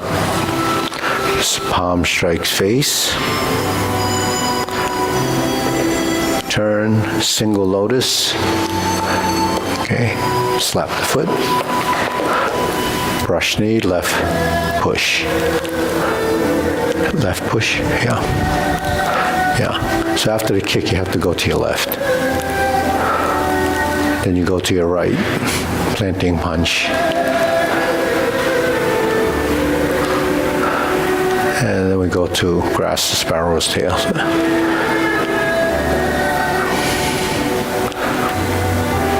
So that's pretty short, that piece, after third set of cloud hands. Then you're going to go to second downward posture.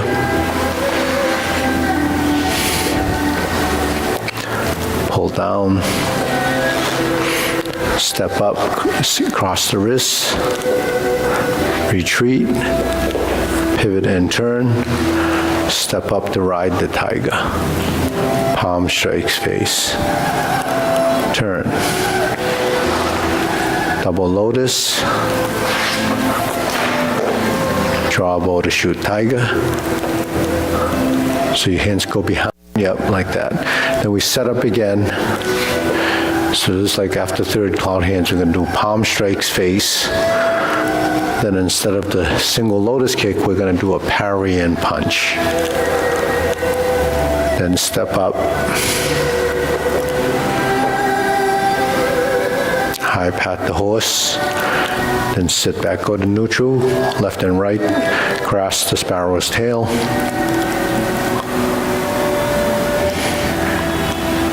And hook your wrists.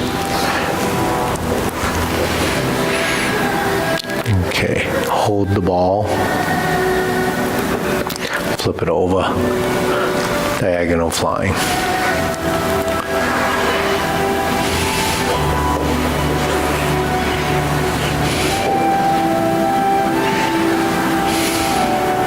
Okay, deep breathing, inhale.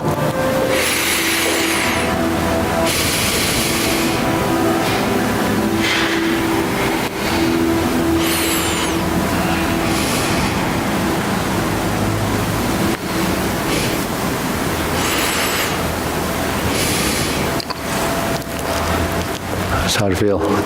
What section do you think we should work on? After the third cloud hands, that's going to be palm strikes face. Then after that, there's no more cloud hands, so you go to downward posture.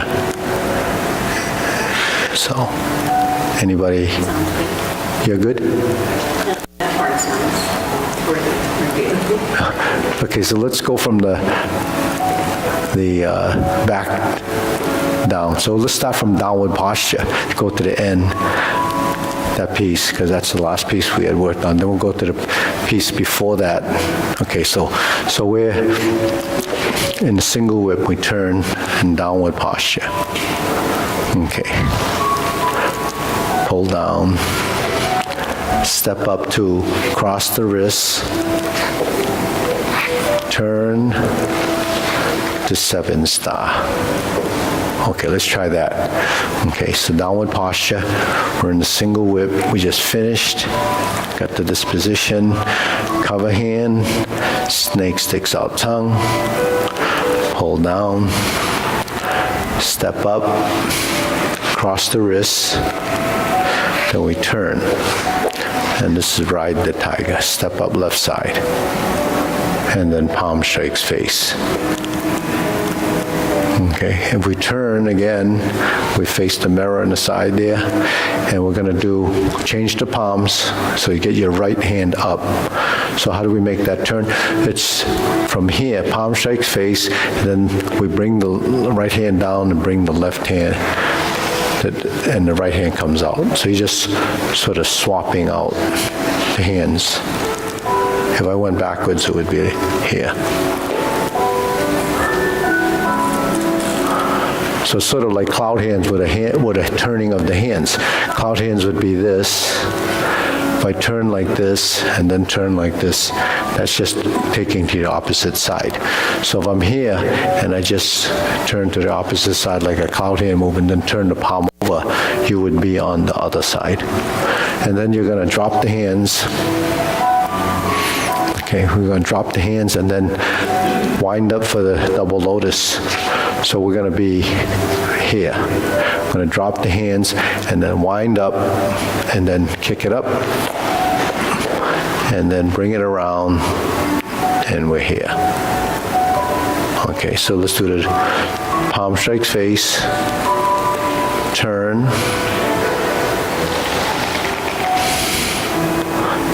down, around, up, and kick. Bring this down, take it over the top of your head. So it's kind of coming around to the ears. Your right ear comes up and then come out.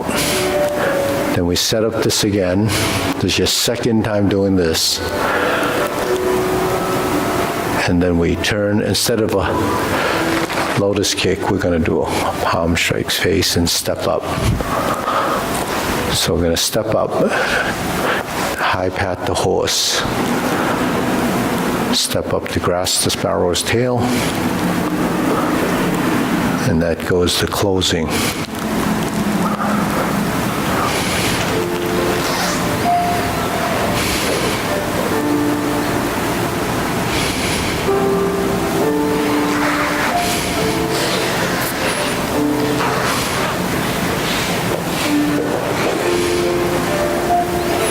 So that's the last piece.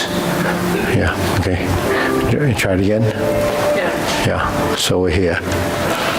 Turn. Okay, downward posture. This is the last one, so there's no more cloud hands.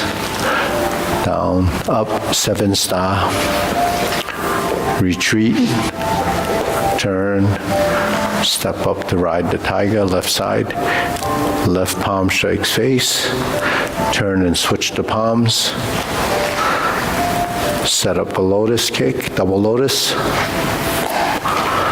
Bring the palms down in front, turn to your right rear and over the top. Bring the right hand down, left hand up. Okay. Palm strikes face. Turn. Parry and punch. Set up. Flip the hands. High pat the horse. Go up left and right side. Close the form.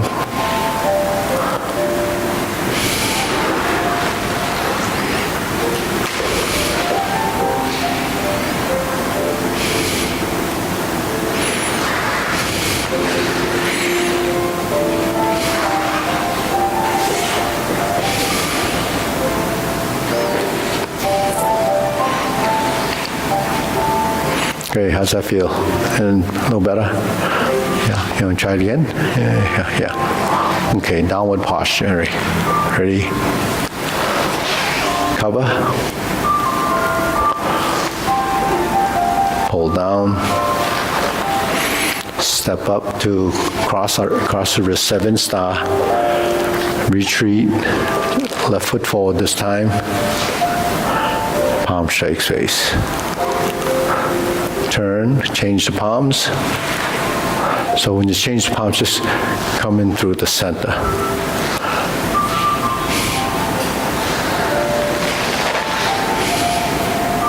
Then you do the setup for your double lotus, drop the hands down, lift the knee and slap. Okay, now you bring your hands down behind you over the forehead there and punch. Then you go up again. Palm strike face second time. Turn, parry and punch, typical parry and punch. Step up, set up, flip the hands, high pat the horse, step up, right, grasp the sparrow's tail right side, single whip, open the stance, close the form, flip it over, diagonal flying.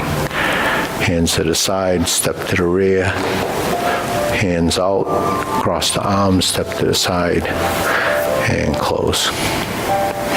Okay, deep breathing.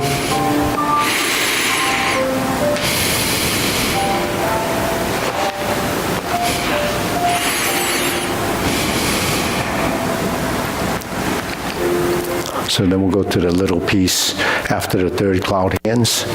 So that's after third cloud hands, we end up here, starting here. One, there's your palm strikes face again.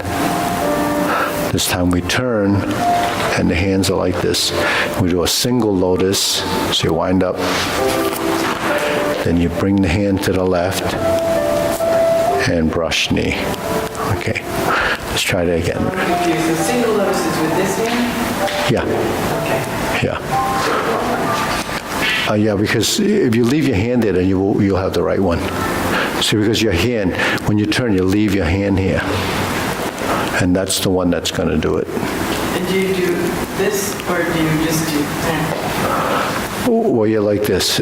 You go opposite. Yeah, like that. There's no wind up. Well, you can sink and then lift. So you would just, yeah. Because the lift helps you bring your leg up, because we talked about, flexibility, and then you have to get your knee up first. It's very hard to get your foot up without lifting your thigh. So you have to initiate the lift from the thigh, yeah. And then, and then you have to actually reach a little, because if you're like this and then you're doing this, isn't it? So you have to actually turn this way a little bit. So you're So you have to go opposite. Yeah, so you went a little further down that time. You went to the shin that time. The first time I went to the knee. So just get to the shin. Get to the shin. Yeah, and then that's your single lotus. So after you do the single lotus, you go to bring the right hand to the left. Then there's your brush knee. Because once you stroke across like this hand has to come out and then bring it around. Because you're like this hand has to come out to get to the right. So if this is stuck here, then you want to go this way. That's why you ended up on the right side. Yeah. Because you have, like when you're in stork flap swings and you turn, the left goes to the right, right? So this time, when you're like this, the right goes to the left, and then that creates the brush knee on that side. So that's just what happens. So if you understand, how we set up the right, then the left is just the mirror to that. So we're here. We're doing the palm strikes face. We turn, okay, and then we set it up and then go to the left, brush knee and push. Then we go forward again, planting punch. Well, it comes a punch down the crotch. That's just, and then you're going to step up to grasp the sparrow's tail, and that sets you up for single whip. And that's here, and this sets you up for second downward posture.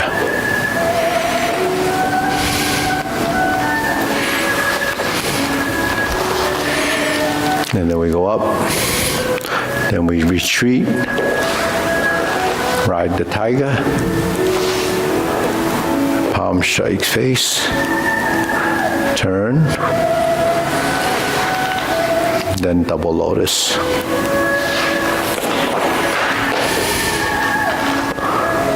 Then step up, and here we repeat, palm strikes face, turn, parry and punch, step up,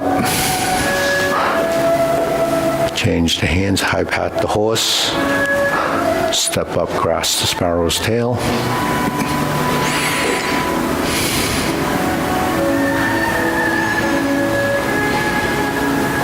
single whip,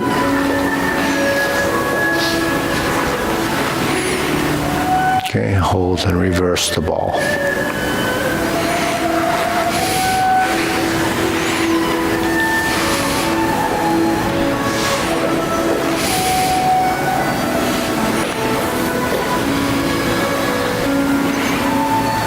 Okay, deep breathing.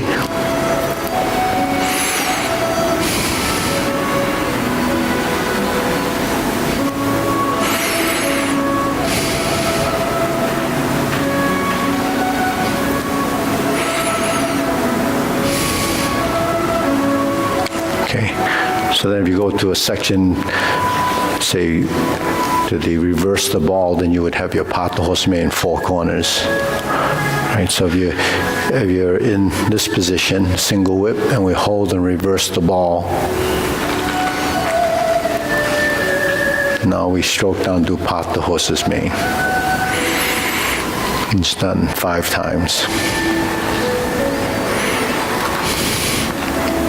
Step up, stroke down, toe out, step up, pat the horse's mane 2 more times.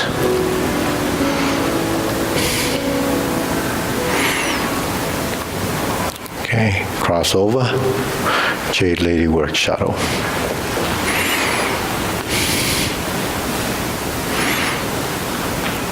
Pivot and pivot. Go to opposite corner, front side, right Jade Lady work shadow, pat the horse's mane.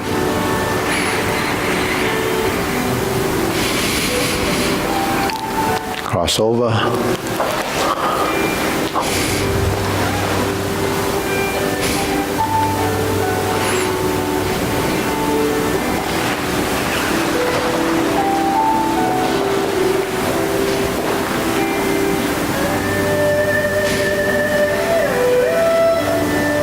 Grasp the sparrow's tail.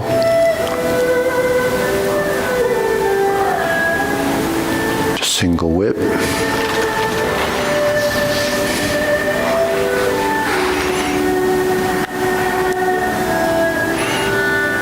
Then you'd have a set of cloud hands.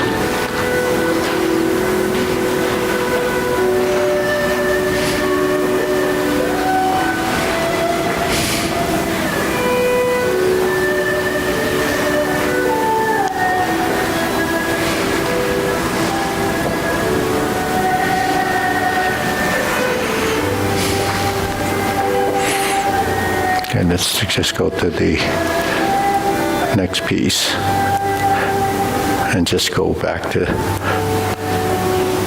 the single lotus kick. Right side, brush knee and push.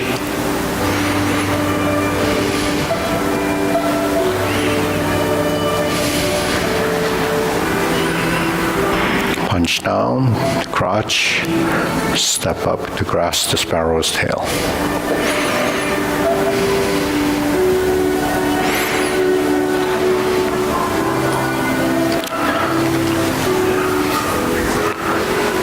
Okay, downward posture.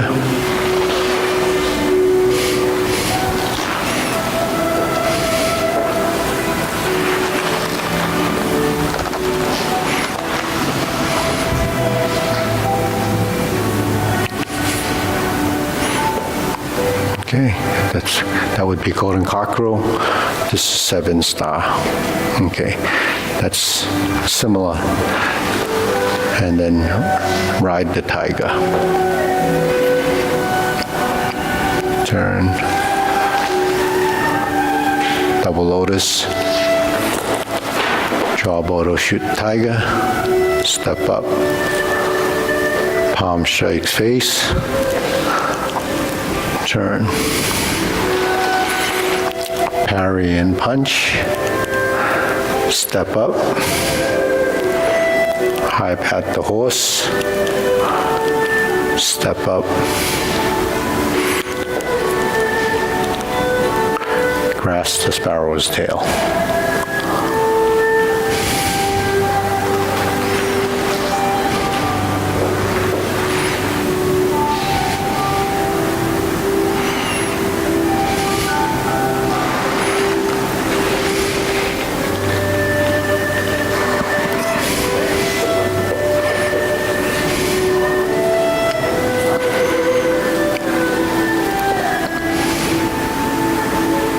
Okay, deep breathing.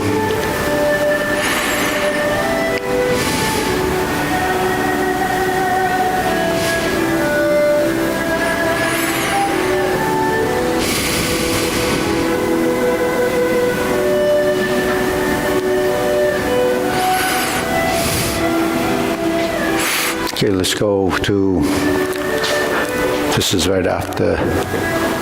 So after the kicks, the first 3 kicks, and then we're going to do beat the tiger.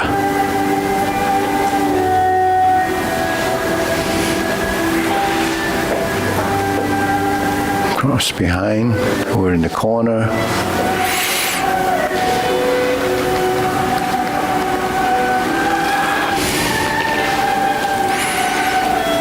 And we turn.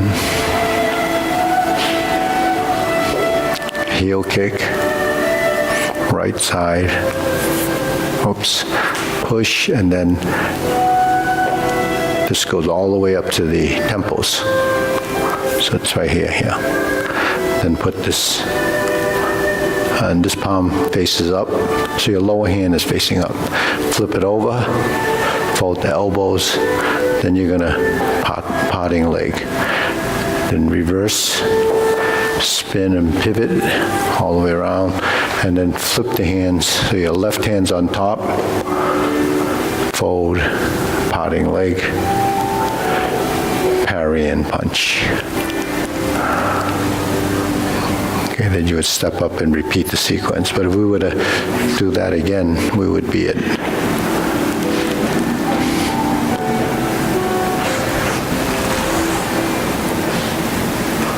cross behind.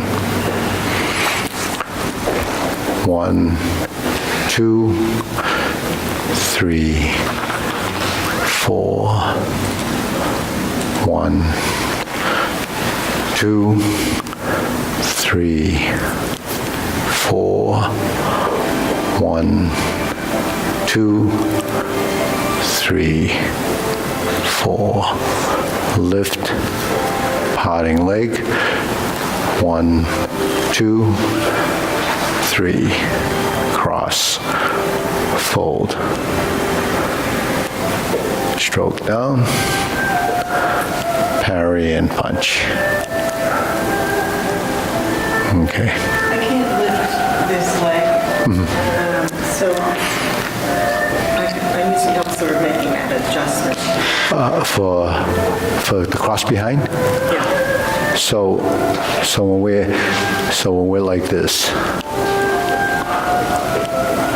this is the leg you can't lift. This one. Okay, so this one is the one that goes behind. Oh, okay. Yeah. I can do. Yeah, and this one you're here. 1, 2, 3, 4. Then we're here. So this one is still the right leg, so you can do the heel kick. 2 punches to the ear.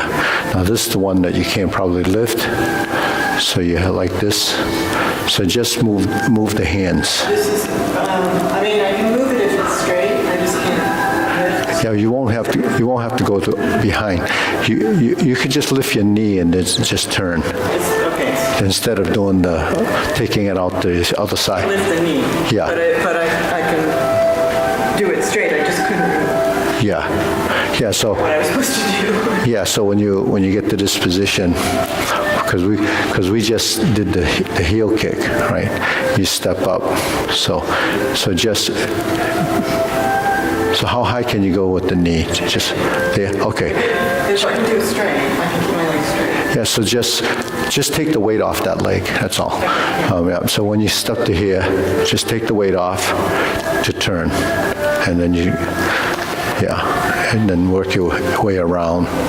Then this leg you go up, and then do the best you can with that one. Yeah. Actually, the whole purpose of shifting your weight is so you take your weight off that leg. So whether you kick or not, it's just lifting your leg so that it's unweighted, then you can move it. But if you have weight there, you can't move it. So that's when you lift. If you don't kick, then just bring it around.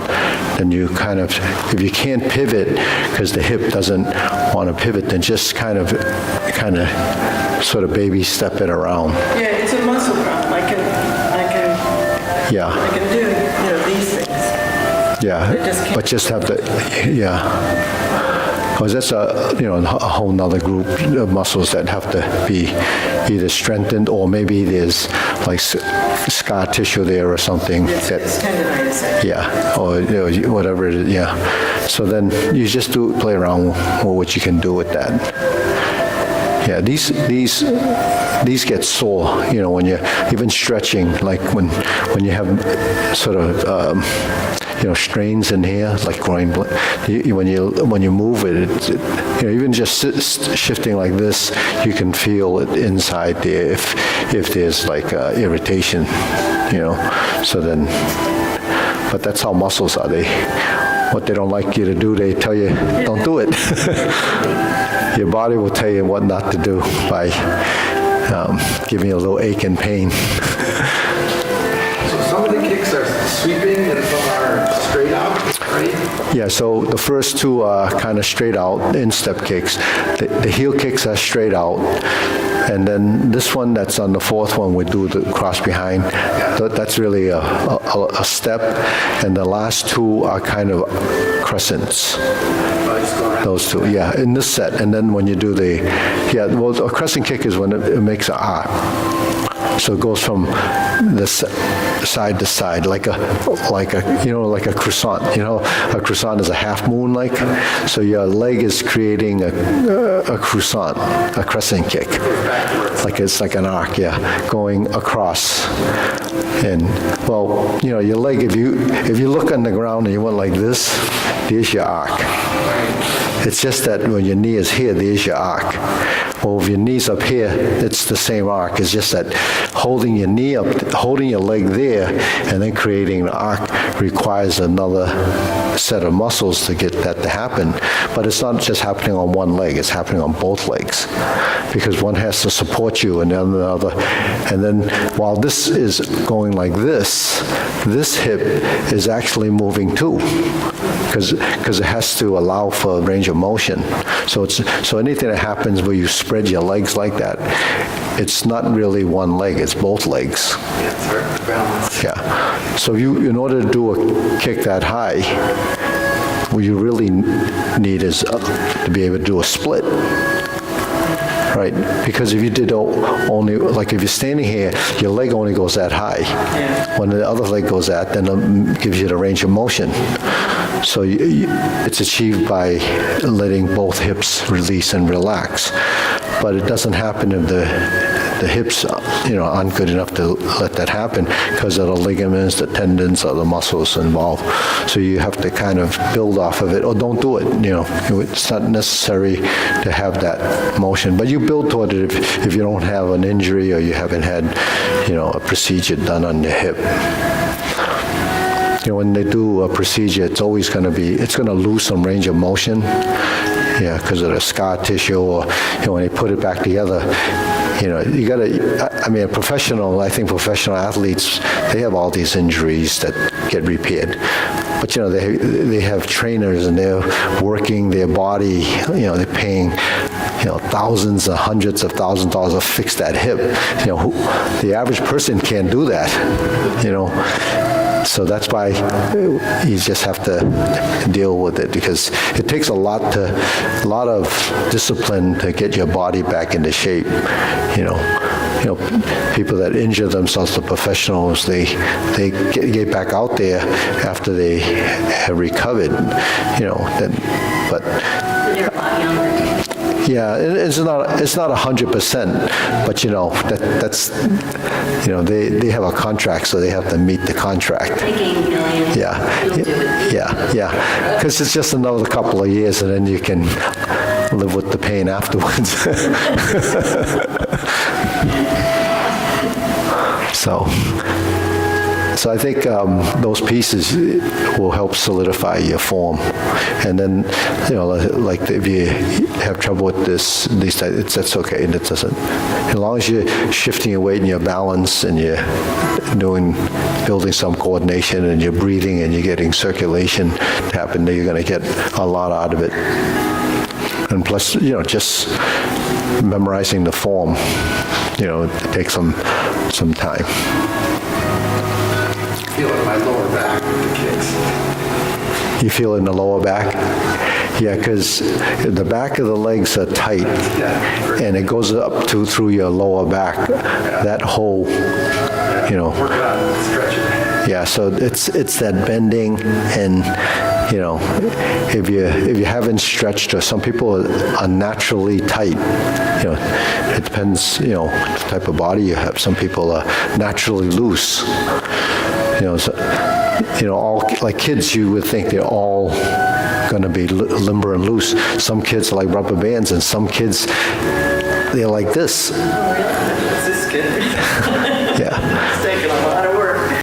Yeah. But you can you probably can, increase the range of motion by more than half of what you had, I think most people should try at least to touch their toes, but it's, so you just have to go a little further each, but it takes not months, it takes years to let it, for your body to adapt. Then when it does adapt, your range of motion will be, that would be for the normal state. But someone that never stretches, because some people that are very tight, they won't stretch because it hurts. Well, at least it's painful to them, but you have to overcome that. A lot of it is because it's a muscle contraction. Your muscles are fighting against themselves, that's all. So you have to learn to release and let go. So if you get past a certain stage of learning how to do that, then you'll go a little further and a little further. And your muscles will be better when you're warmed up. And it's better on a warm day. You know, when it's damp and cold out, the muscles, are tighter.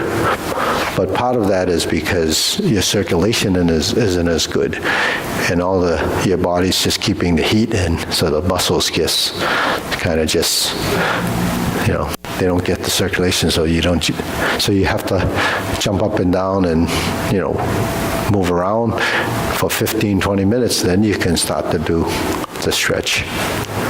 So stretching is not actually a warm-up. But a lot of people stretch to warm up. Like runners, first thing to do is stretch. But they should do a little, loosening up before they get some blood in there, and then the chance of getting an injury is not going to be as much. So, okay, ready? Wow. But then if you drive a lot instead of walk, that doesn't help. That's the, To go to the sauna. My sister was a dancer, but we have these stiff bodies, so it took her years to be able to do a split. Yeah. She made it. She made it. She got it. Every day. Yeah.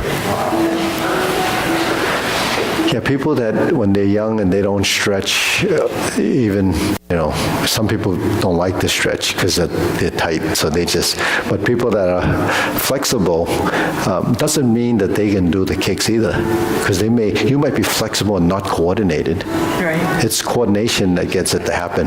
Yeah. It's not one or the other. But you can, the average person is fairly flexible and they're coordinated, so most people can kind of get it done,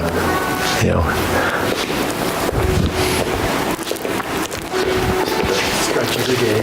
Stretch every day.